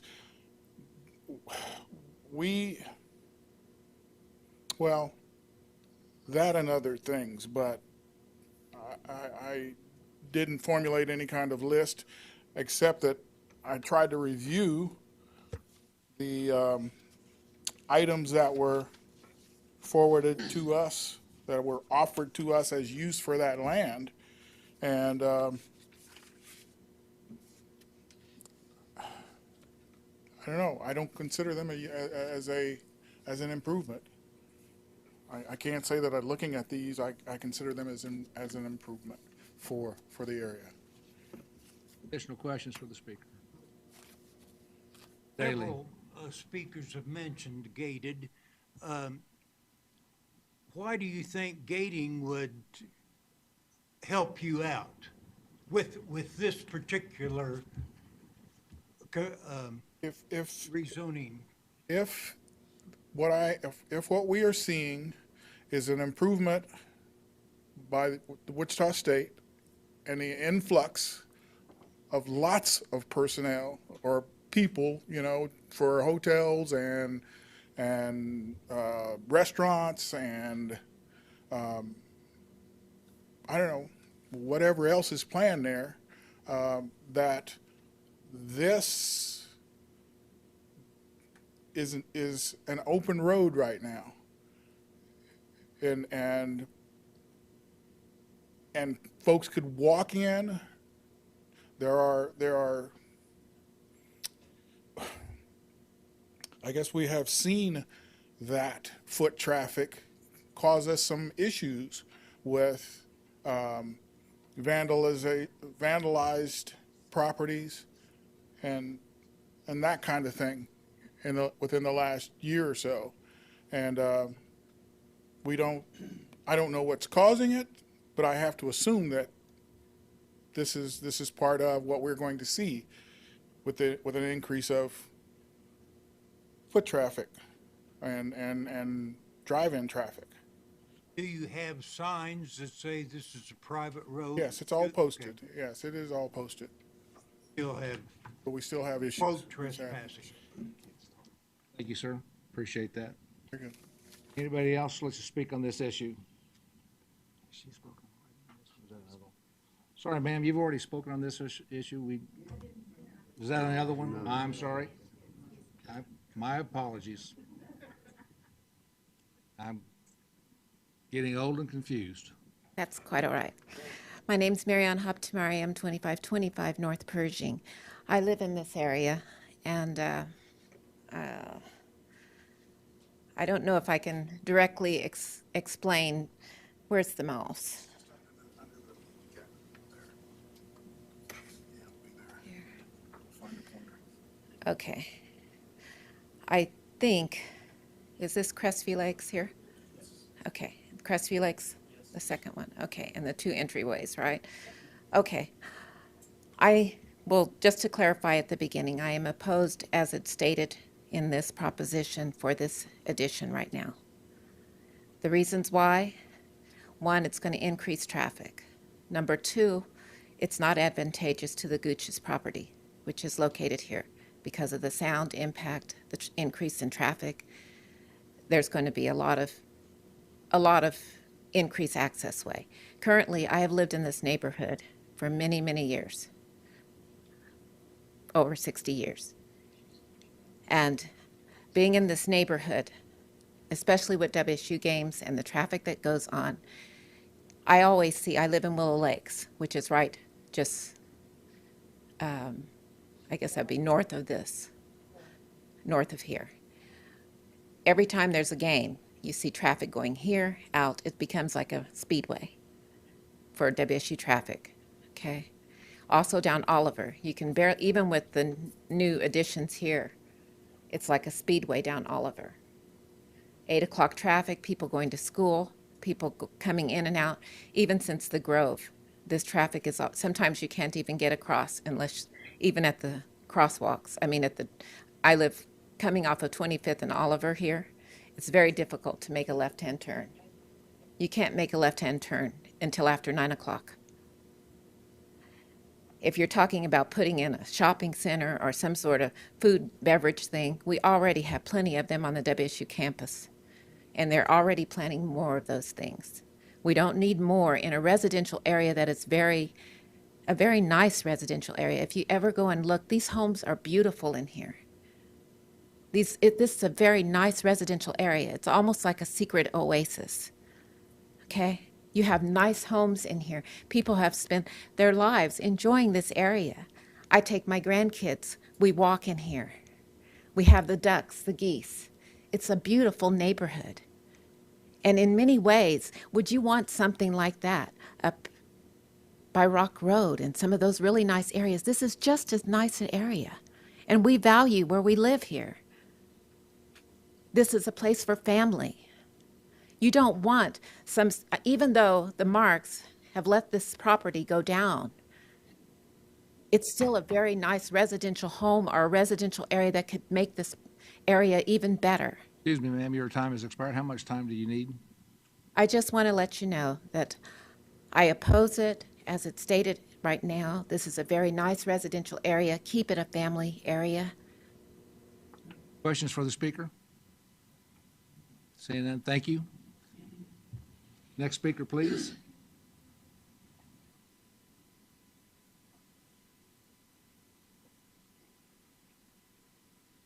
Hello, my name is Kate Nielsen. I live at number 2 Crestview Lakes Estates with my husband Byron Nielsen. Please forgive me because what's kind of going on here has got me just a little bit riled up, a little bit emotional. We didn't expect the stuff from the Gooch family. It's okay for them to talk about it, but I think they've kind of got us off the discussion of what the topic really is here. I live here, which I probably am more impacted by this than anyone who's going to speak today, but we are a collective unit, this neighborhood, and we're all working together to try to preserve it. Just like the last lady spoke, I wish I could square what she just said, because everything she said was accurate. This is a unique neighborhood. This is a place worth preserving, and I don't understand why we're going to look at a lot that's 1.56 acres. You can take a look at Quick Shop right here.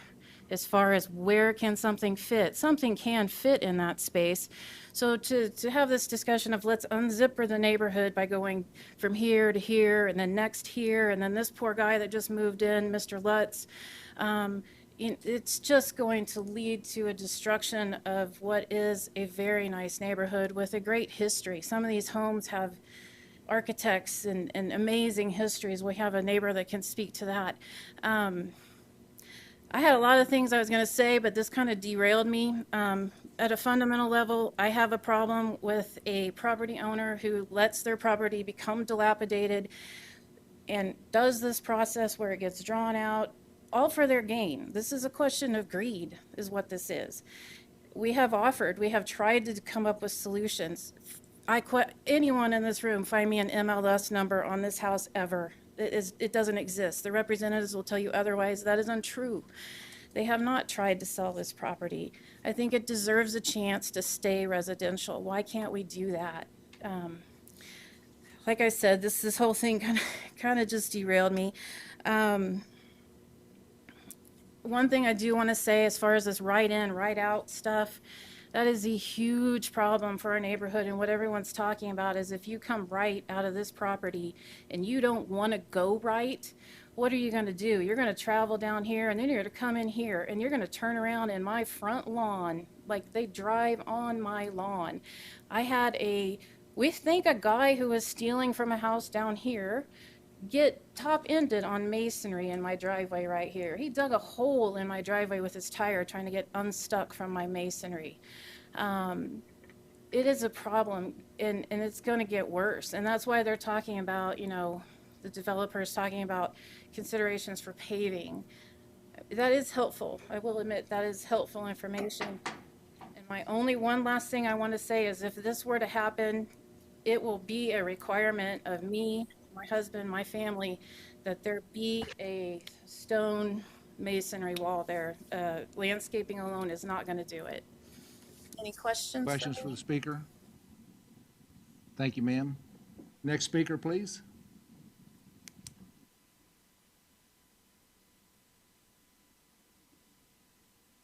My name is Lonnie Barnes. I live at 2924 North Terrace, and I'm further down, guys. as you come here, I'm down Oliver, I bag up to the Grove Apartments. Guys, many of these people in here are my neighbors and my friends, and so I feel for all of them and what's happening, and even the changes that are happening with me. My big concern is with the development that's going on, and even as it goes down to Chisholm Trail Creek, is the flooding we've had. That the water runoff that goes into the creeks that these ponds contribute to along here.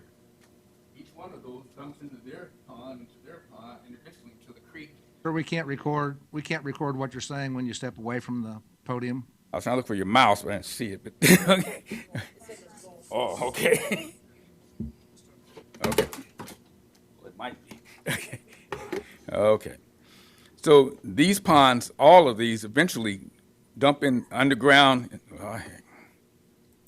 Help from staff. Staff? Okay, here we go. All right, get my hand off there. But these eventually go under the street, dump into here, they dump into here, and they dump over into the contributory creek, which contributes down to the Chisholm Trail. And if you've ever been down there, that right down there used to be the 100-year flood zone, and that creek overflows in itself. So when the creek doesn't have anywhere to go, and these contributaries bag up, it's in my backyard in here. So anything we put along here and it's going to contribute over into these creeks, even though Wichita State's trying to put retaining ponds, and even though the apartments right behind me try to put retaining ponds, it still has potential to overflow and does. So we got issues with that, with this stuff here. But guys, I know in our community we need economic development and things coming in. And I know for Mr. Marks in here, this is a bad situation for him and for Gooch, and they've come together on both of this in here. And I guarantee you, if you give it to him, it's just another week and you'll be giving it to Gooch in here, because he'll be here applying for the same thing in here. So something is going to come in here.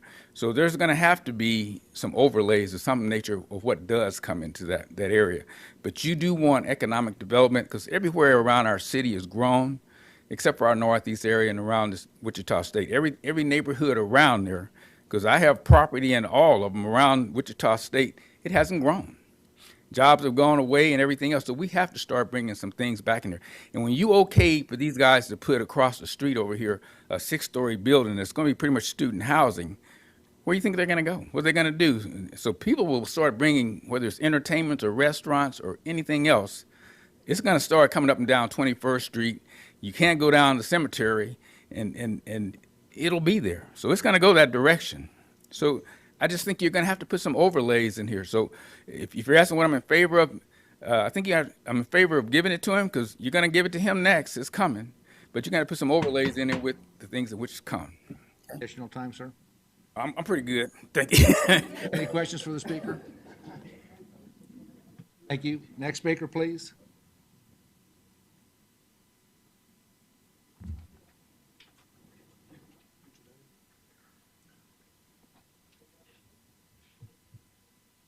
Hi there, my name is Christina Unrein. I live at number 7 Crestview Lakes Estates, 67220. So in this picture, my house, we moved this. My house is right here. I'm gonna do my best to get through this, but I might need some extra time. I wanna point out what we've already done to invest. The city has already invested $3.5 million for water and sewer mains for the Wichita State Innovation Campus. In addition, they've invested $10 million for expanded roads for Wichita State. And here's what I'm getting at, is that we as a community, we've already, put the money in the hat, and we're counting on WSU to come through. And we need to make the Innovation Campus successful, and I believe this will be pulling from it. That I oppose this because we need to stick to what we need to make successful, because we've already invested in it. And another thing is that the uses that this corner is asking for, and then if more up the street wants it, the uses they're asking for are the exact uses that WSU needs for them to be successful. They have 4 mixed use and 3 retail buildings planned that still need tenants. The 2 buildings that you see on the map there don't have tenants yet, and they're these uses. They were talking about a Verizon store or an Applebee's. Those can easily go over to the WSU campus and make them successful. Also, as of today, 45,000 square feet of retail space is currently available to rent within a mile or two of where we live, of this corner. In addition, 113,000 square feet of commercial space is available for sale in the same area. And that doesn't include the stuff right across the street that needs to be revitalized. So in my opinion, WSU must not fail, and we can't allow that, and you have the power to make it a little easier for them to succeed.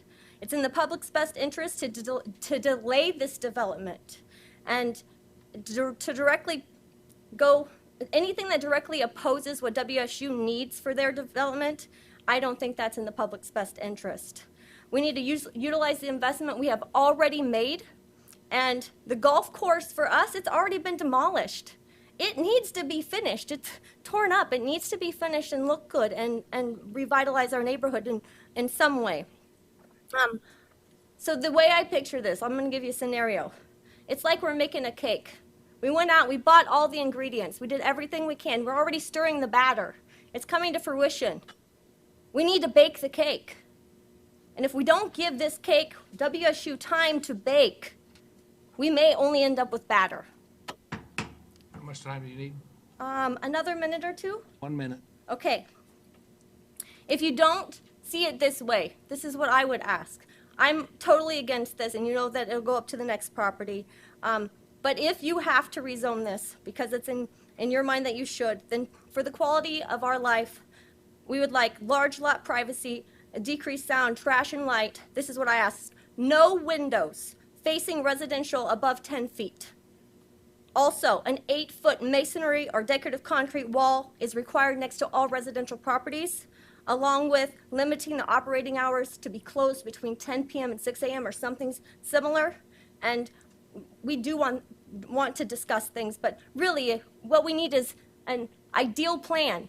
We need a site plan of what is exactly going to happen so we don't have hodgepodge development, that they choose to do something, somebody else chooses something. I don't want development at all in that corner. I want it other places that already are needing it. But if we have to have development, I would like a really good plan on it. And I think that's all I have for you. Questions for the speaker? Thank you. Thank you. Speaker, please.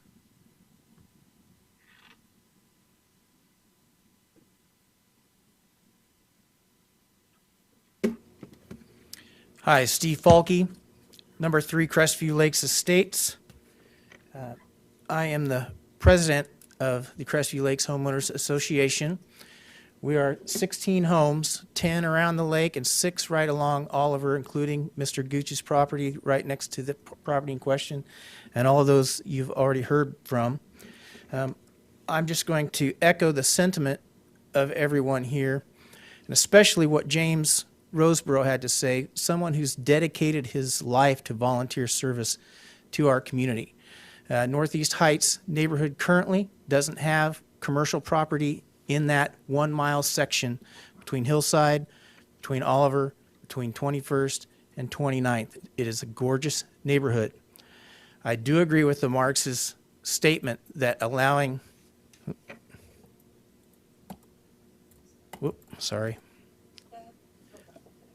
that allowing this to happen without allowing this to happen is not a good idea.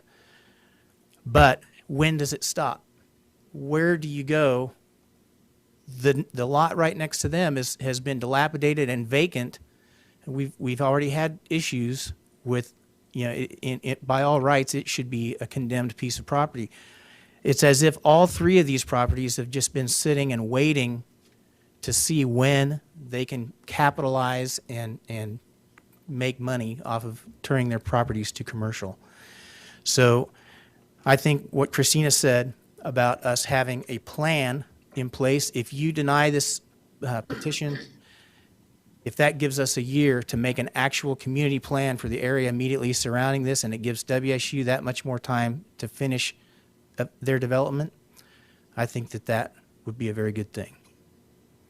Now, I will say that Scott and Jemima their representatives for the Marks did reach out to us.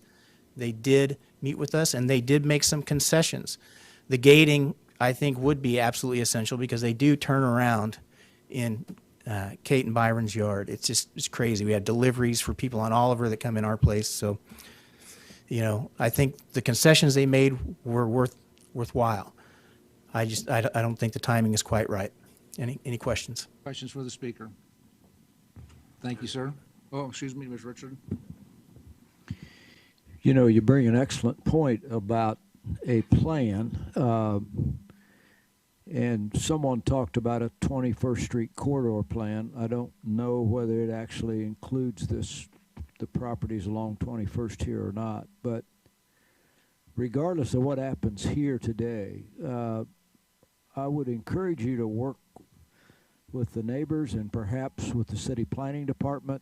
When you do the math along 21st Street, for example, the size of those lots, what those lots would be worth to office or commercial or retail development, the pressure you're going to get because of, I appreciate what Ms. Unrein says, but you're going to get a lot of pressure on the north side of the street because of what's happening on the south side of the street. People want to be next to that. It would really behoove all of you to come up with a plan that says this is how we could see this develop, and work with the planning department. Right now I don't think, and Mr. Miller can help me here, but the planning department really doesn't have the right to come to you and say, we're going to plan your property. But it's obvious that because of these large lots, some sort of plan would be really helpful to protect that whole neighborhood. And I'm not quite sure how we would do that, but you have to have participation of all the people there, and that's going to be, that's going to be incumbent upon you to do that. We can't force that to happen. I wish we could, but we can't get down to that level without you asking for that help and coming back with a plan for that neighborhood. And I'm not sure, how we would go about that, but it's obvious that that really needs to happen here in the future to do this in the absolute best way possible. We have begun significant dialogue, and we've also spent some time, an hour and a half yesterday with Dave Yearout. We started looking at the process. The earlier case, I'm not sure if I can speak to number 4, but we had significant dialogue. The mayor at the last meeting brought me up and asked me the question to ask all of our homeowners. He said, if you had your choice between a dilapidated parking lot and a 6-story building, what would you choose? And that was the one question that Mayor Longwell asked me to ask all of our folks. Well, we were able to get enough of a meeting to have 8 of our 16 folks represented. And to a T, all of them said, well, we prefer the dilapidated parking lot. But since that meeting, we've had additional dialogue with Dave Yearout. And also, I will say that the developer that is looking at building those apartments has already said that if they can't have the entitlements they need to do that, to go to 6 stories, then that's going to kill that deal. So here we are, we're in this cycle of endless, back and forth. We want to get it completed. We want to help WSU succeed, and then from there, figure out what's right for our neighborhood. Additional questions for the speaker? Thank you, sir. For our next speaker, it's getting late in the day, so we may hope that our comments would be hopefully to new items. We not to repeat the things that we've heard. So if you've got something, we appreciate that very much. My name is Julia Falke. I'm at number 3 Crestview Lakes Estates also. And I just want to clarify on the road issue. This doesn't show the road goes up around the second lake, turns around, and comes back down. So that's where part of the problem is because it's not a thoroughfare. People don't read the signs, and they head in there, and then they go all the way down or come back or turn around in someone's yard. or get down where they shouldn't be, where they can't be seen. And so we have had some increased criminal stuff going on. So we do appreciate them reaching out as far as the gating stuff. As far as all I want to say is that I appreciate the comments about the community plan, about the neighborhood plan, and that's what we need to do. So for me, I would say this zoning request needs to be denied so that there's time to do that, to work with Mr. Gooch, to work with Mr. Marks, to work with the city, to deal with planning, and to come up with something that would be acceptable and beneficial to everyone. So, thank you. Speakers for, questions for the speaker? Thank you. Additional speakers?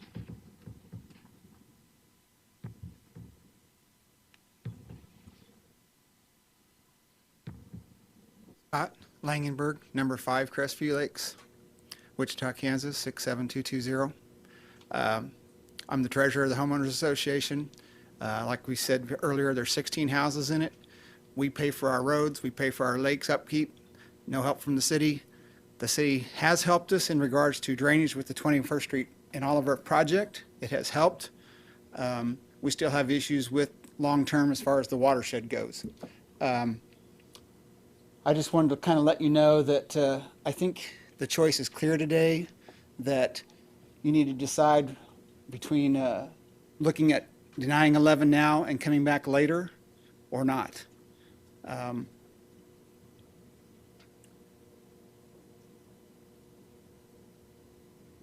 I think that's enough. Thanks. Questions for the speaker? Thank you, sir. Next speaker, please.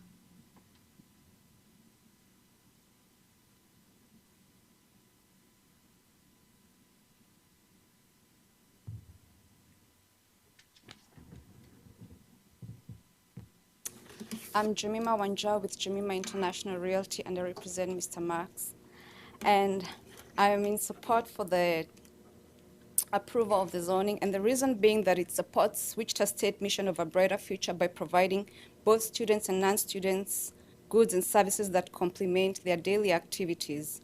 And I believe, with Wichita State growth, the entrance to Wichita State is changing, and it's now focusing more towards, Oliver and 21st Street as the I hate to interrupt, but you're actually an applicant, part of the application process. Yes. And the agent for the applicant, so this is for those that are other than that. Against it. Okay. So if you could, we'll give the applicant one last chance to rebut, so. Okay. Other speakers?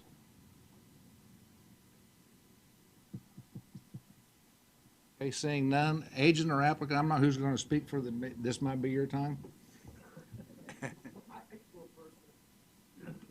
You have 2 minutes total.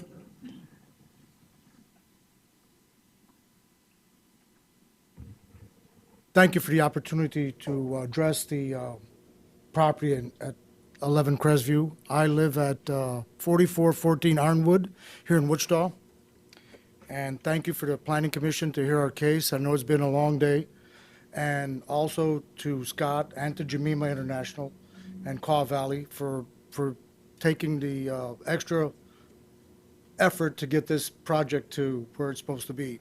It's not a very small piece of property. It's 1.5 acres. And you could put the quick shop there or put something there. It isn't a small piece. And as Jemima said earlier, we believe that the entrance of 21st Street and Oliver is the entrance now to WSU University and the Innovation Campus, as there's several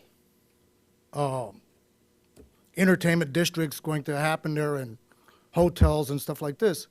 So we are offering to the community, we're reaching out. As a young man, I lived there at 11 Crestview. I never lived there when I was older, when I had my house, but I am very aware. I lived in number 8. My brother lived in number 7, where you were at, and we love those homes just as well as you guys do. I think we're offering a gated community today at our expense. If this is done, and we want to have nothing but the same thing that everybody in this room wants. We're not going to go against WSU. A matter of fact, we went to WSU and we told them what we're going to do. And they said that by all means, that's great. The house has been there for several years, vacant, and we did have some tenants, and we can't get tenants to stay in there because at the time, I believe there was like 50 or 60,000 cars going by. Now, when you're sitting in the front at my dad's porch, my mom's porch, I need one more minute. Okay, yeah, one more minute? Yes. Okay. When you sit at the porch, you hear the traffic light. And I believe our plan, the design of the plan, has came through for the noise reduction, and there's going to be plenty of green spaces on the backside of the property. And I'm very proud of everybody today, and I love what you guys are in support of the project or not in support of the project. This is going to be done professionally, and we want everything that you guys want in this room. WSU is, and the shocks and all of that. So I'm happy. Step away. Step away. Make sure our first. Do we have the name? Can you give us your name and address for the Oh, yes, record, I please? said Michael Marks. I live at 4414 Ironwood, Wichita, Kansas, 67222 or 26. I don't get my mail there. Okay, questions for the speaker? Seeing none, thank you very much. Thank you. Bring it back to the commission. Mr. Richardson. You're out of time. You're out of time. Dave, can you summarize for us what we're being asked to approve with the concessions that the applicant has made with regards to the landscape behind the gated community? I'm not quite sure what they're agreeing to do there and if that's part of this. So if you could summarize this for us, it would be helpful to me.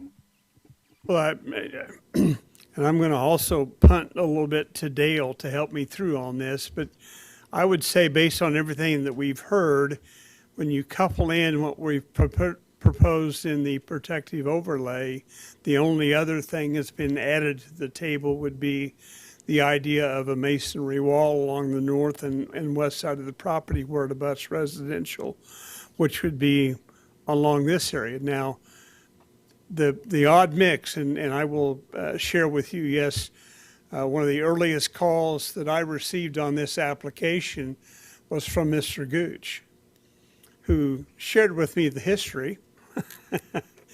And I had already received that from Dale of what had happened 3 years ago.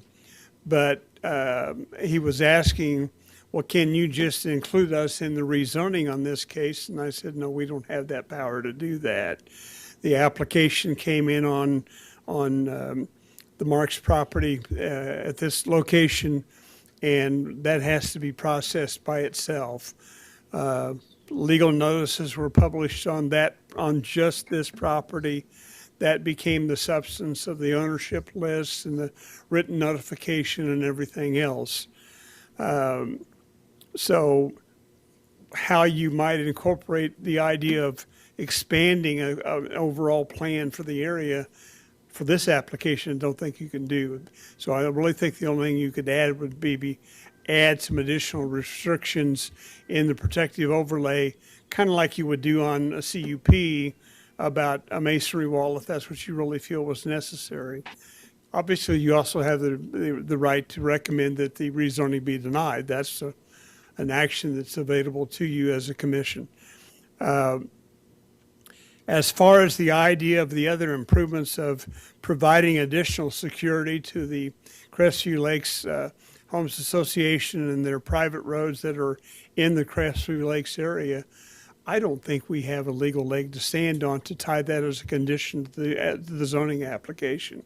I'll defer to Mr. Van Zandt on that, but I just don't see the connectivity between a zoning action on this corner, even though it is a part of that subdivision and that part of that overall development, but they're two different things, and I don't think we can make that connection.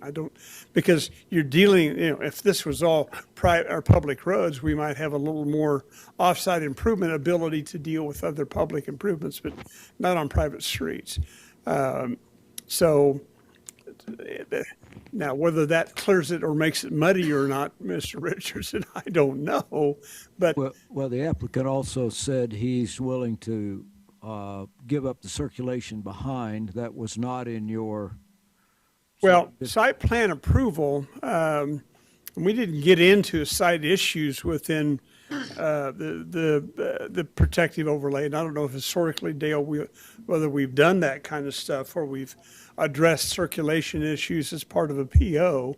It is stuff that we get into when we're doing a community unit plan, but that's a different mechanism to a great degree through our regulations. So, and I don't,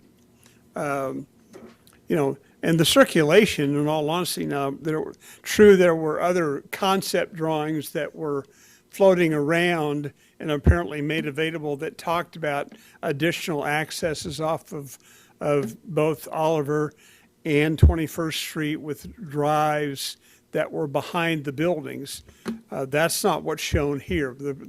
I use this site plan primarily because of the issue of the new entry points on 21st and Oliver and the right in, right out only.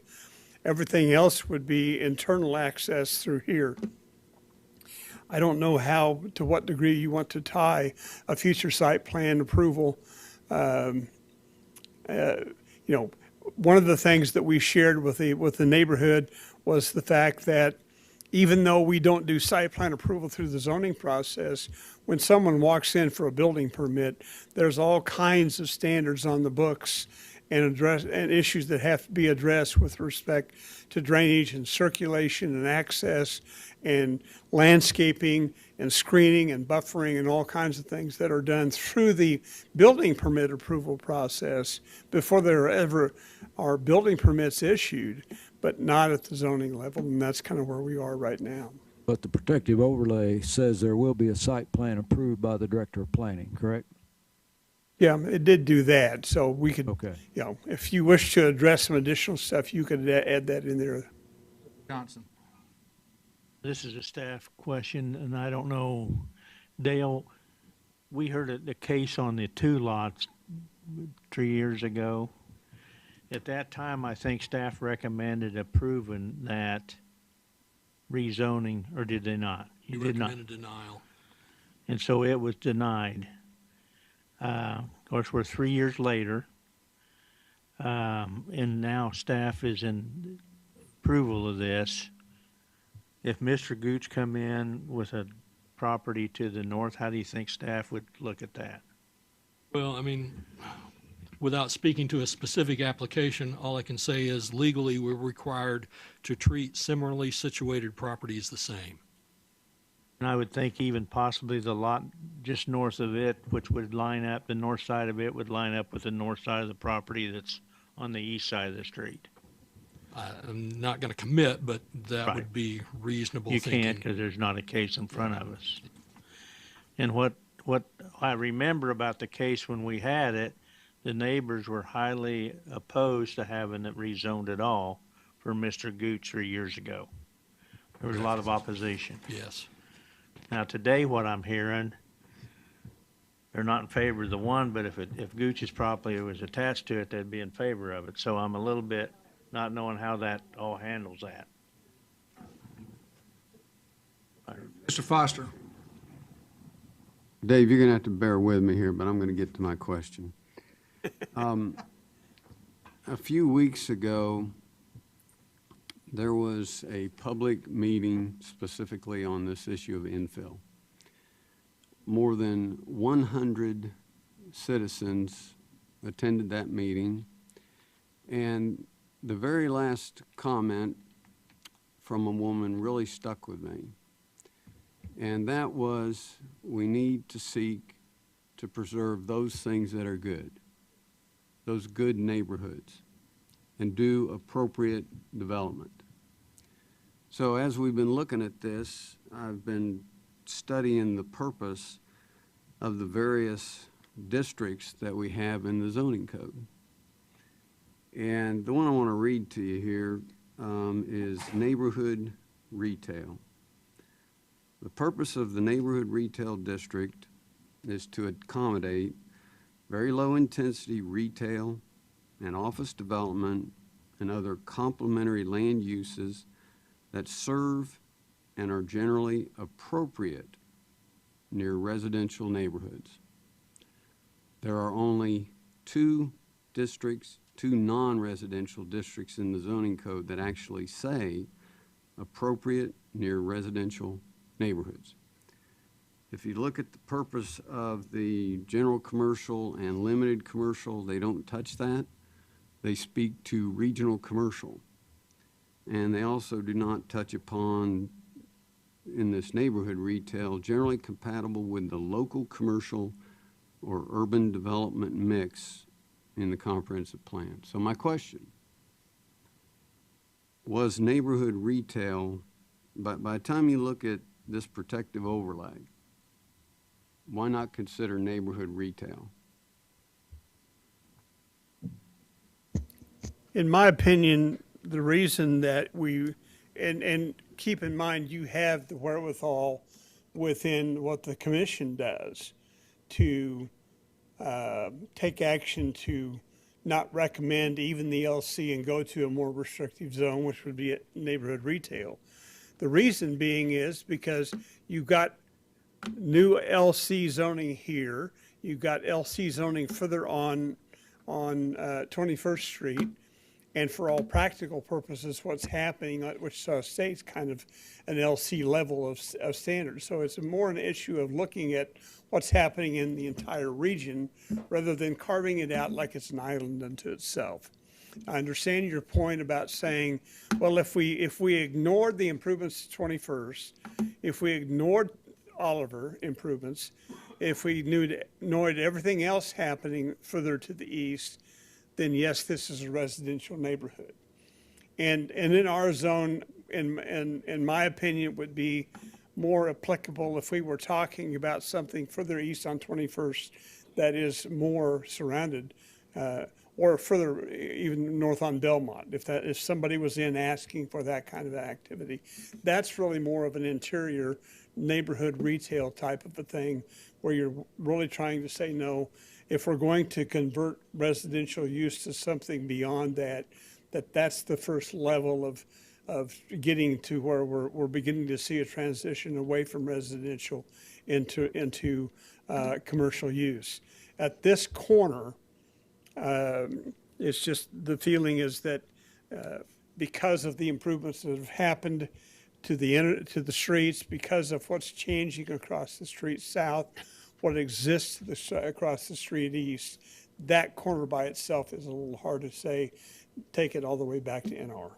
Now that's my opinion. I'm not sure whether that is completely the opinion of the planning director, but that would be from a planning analysis perspective of why that far of a restriction down for retail is maybe further than what we're willing to go. Foster still has the floor. I think you need to go a little bit deeper in the analysis. If you were to look at the surrounding land uses of that area, one of the challenges of this infill issue is the transition into neighborhoods. If you look at that northwest corner, that's completely residential.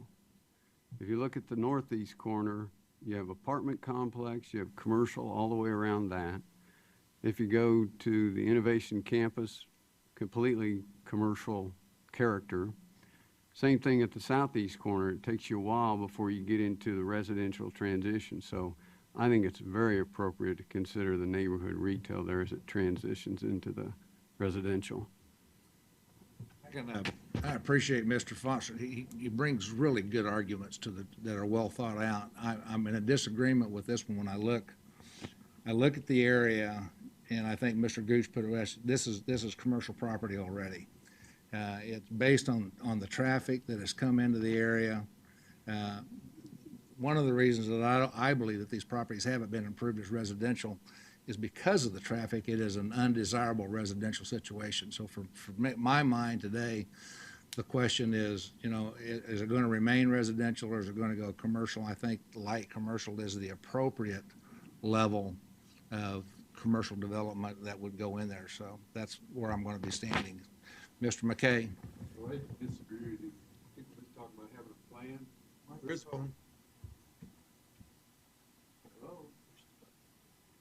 Hello? Okay. I disagree with you, Mr. Warner, because I think there is a plan. People have been talking about a plan. It's in existence. It's been there for 50 years as far as I'm concerned. And if you'll look at this, it's been brought out, look at all the commercial around it. There's another corner at 13th and Woodlawn. It's exactly the same way that this one is. It's commercial. I mean, it's residential, clear up to the corners. They've lived with that. My opinion is that this should stay the way it is. And if the Marks family wants to sell it to somebody else for single-family residential, then do so. But if you start that, then we've already seen Mr. Gooch wants his done. Right, the people to the north, can we turn them down? The lady to the west, can we turn her down? We keep talking about 21st Street, what we've been doing. Where is there a stopping point? Well, the stopping point is don't start. Now, that's my opinion. Thank you. Mr. Foster? I think Mr. McKay brings a good viewpoint here, and actually that was something I kind of wondered myself. However, I'm thinking of like the corner of 13th and Webb. If you look at the northwest corner there, walls have been used to protect the neighborhood there. And I'm thinking of other cities. I've been in Dallas, for example. If you want to protect the neighborhood, you run walls around when you're up against that commercial development. Well, this one, unfortunately, does not have that internal circulation to provide for that. And if I were to look, I think there needs to be a masonry wall on the west side, 8 foot tall. I don't think it's appropriate to require the masonry wall on the north side due to discussions related to the neighboring property. However, if that were not to be brought in within a year, I think a masonry wall would be appropriate on the north side of this particular parcel. Mr. Johnson? I'm going to try a motion. I'm completely with staff denying the general commercial, but the LC with this particular overlay, I'd like to add the situation with the wall, and I would vote to approve it.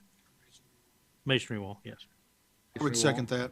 Masonry wall on the west? West, and if nothing's developed in the next 2 years on the north, it needs to be put on the north. We have a motion by Mr. Johnson, a second by Mr. Green. Is that a legal motion? Is that a requirement that we can put on zoning? Yeah, the only thing I would like is, can we have like an application filed or 1 year an application approved or something? Because definitive. Yeah, because let's say filed. Okay. Further discussion on the motion, Mr. Foster. Dave, just to help me out on the motion, could you compare the information in the protective overlay, which I think really does a good job here? Would you compare that to the neighborhood retail? If you would make a comparison, please. I'll try and help Dave out. I mean, primarily neighborhood retail, no individual use can exceed 8,000 square feet, and no restaurant can exceed 2,000 square feet. There can't be drive-through service. Is that me? Must be me doing that. No drive-through service. There is also convenience store are prohibited. That, I think, would be kind of the summary.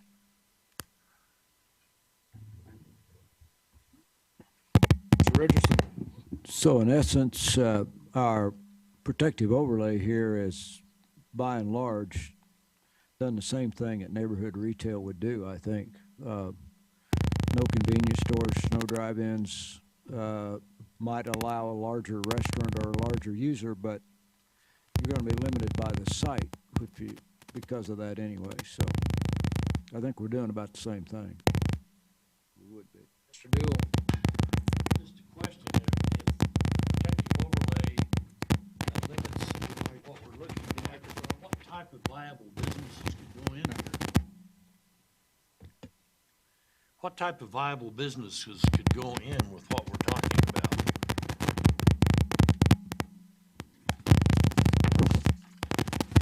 Well, it's all uses permitted within the LC district, except they've listed on page 3 specific uses that they think are not appropriate. Some of them include single-family residential, recycling collection station, car wash, construction sales and service, convenience store, entertainment establishment. Some of these wouldn't be allowed anyway by right. Yeah, the list that they excluded. Otherwise, it's all uses permitted in LC except for those listed. Just trying to envision what would go in there.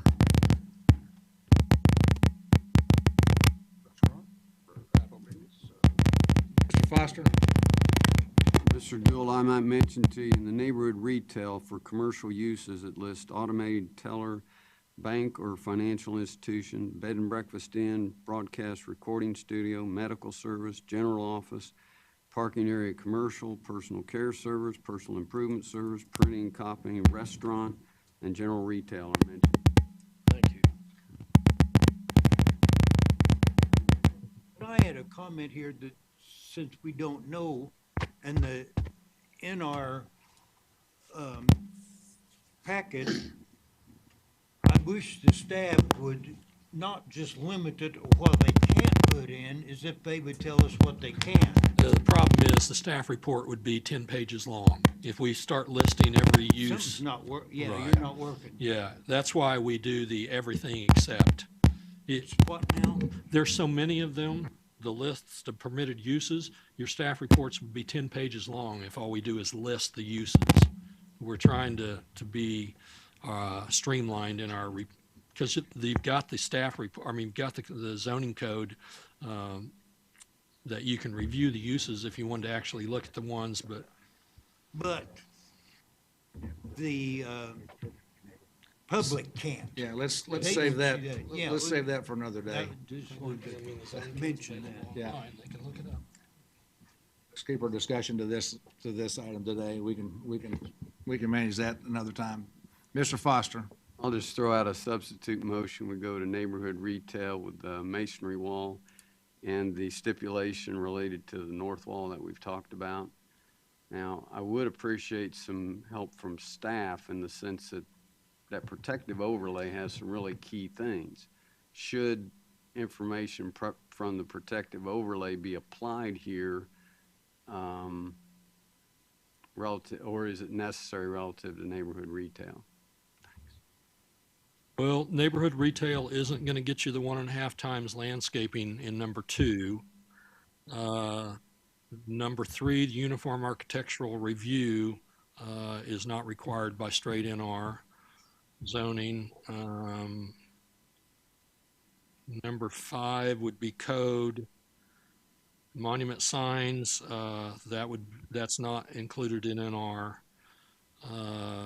Portable signs would be, I don't know, I'm not enough on the sign code to know what NR restrictions there are, whether they allow portable signs or not. The building height to 35 feet is a standard CUP height. The access obviously is not controlled by NR, and the site plan wouldn't be triggered. The speakers is a standard zoning requirement.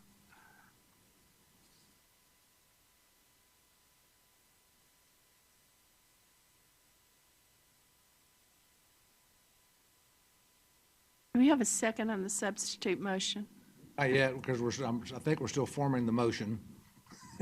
Correct. Is that? Yeah, the rest of them are, would be only if you have a PO that requires a site plan are you going to have number 12. 13 would not be with just a straight zone change, and 14 obviously would not be with just a straight zone change.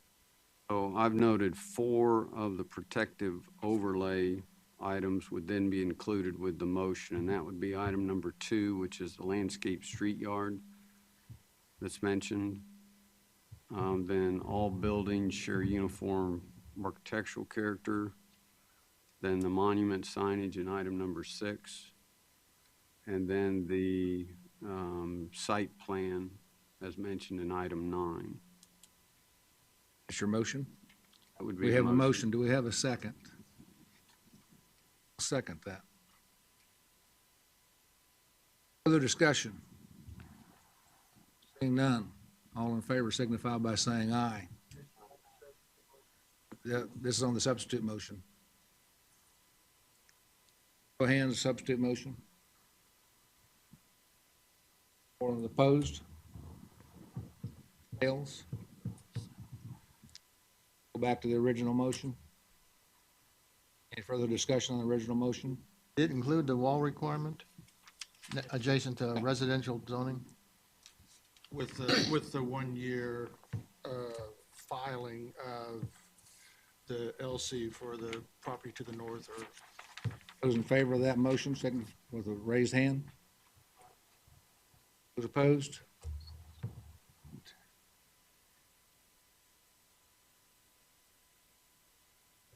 Passes 6-5. There are no other agenda items. We do have one more item that is not on the agenda. Ms. Miller Stevens, how many years have you been on this planning commission? 11. 11. It's my understanding that this is your last meeting. Is that true? That's correct.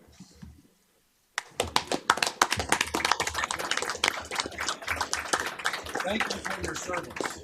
We appreciate it. Anybody want to add to that? I just.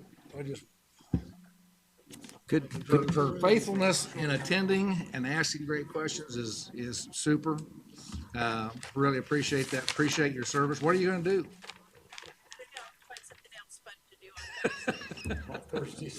Well, thank you very much. We appreciate it. I appreciate the planning staff and all the work that they've done over these years that they do to keep us informed so we can make good informed decisions and have great discussions. It's been a wonderful time, made some great friends, and I'm going to miss it, but I won't be in the audience. Okay, so, thank you. Well said. Thank you. We are adjourned.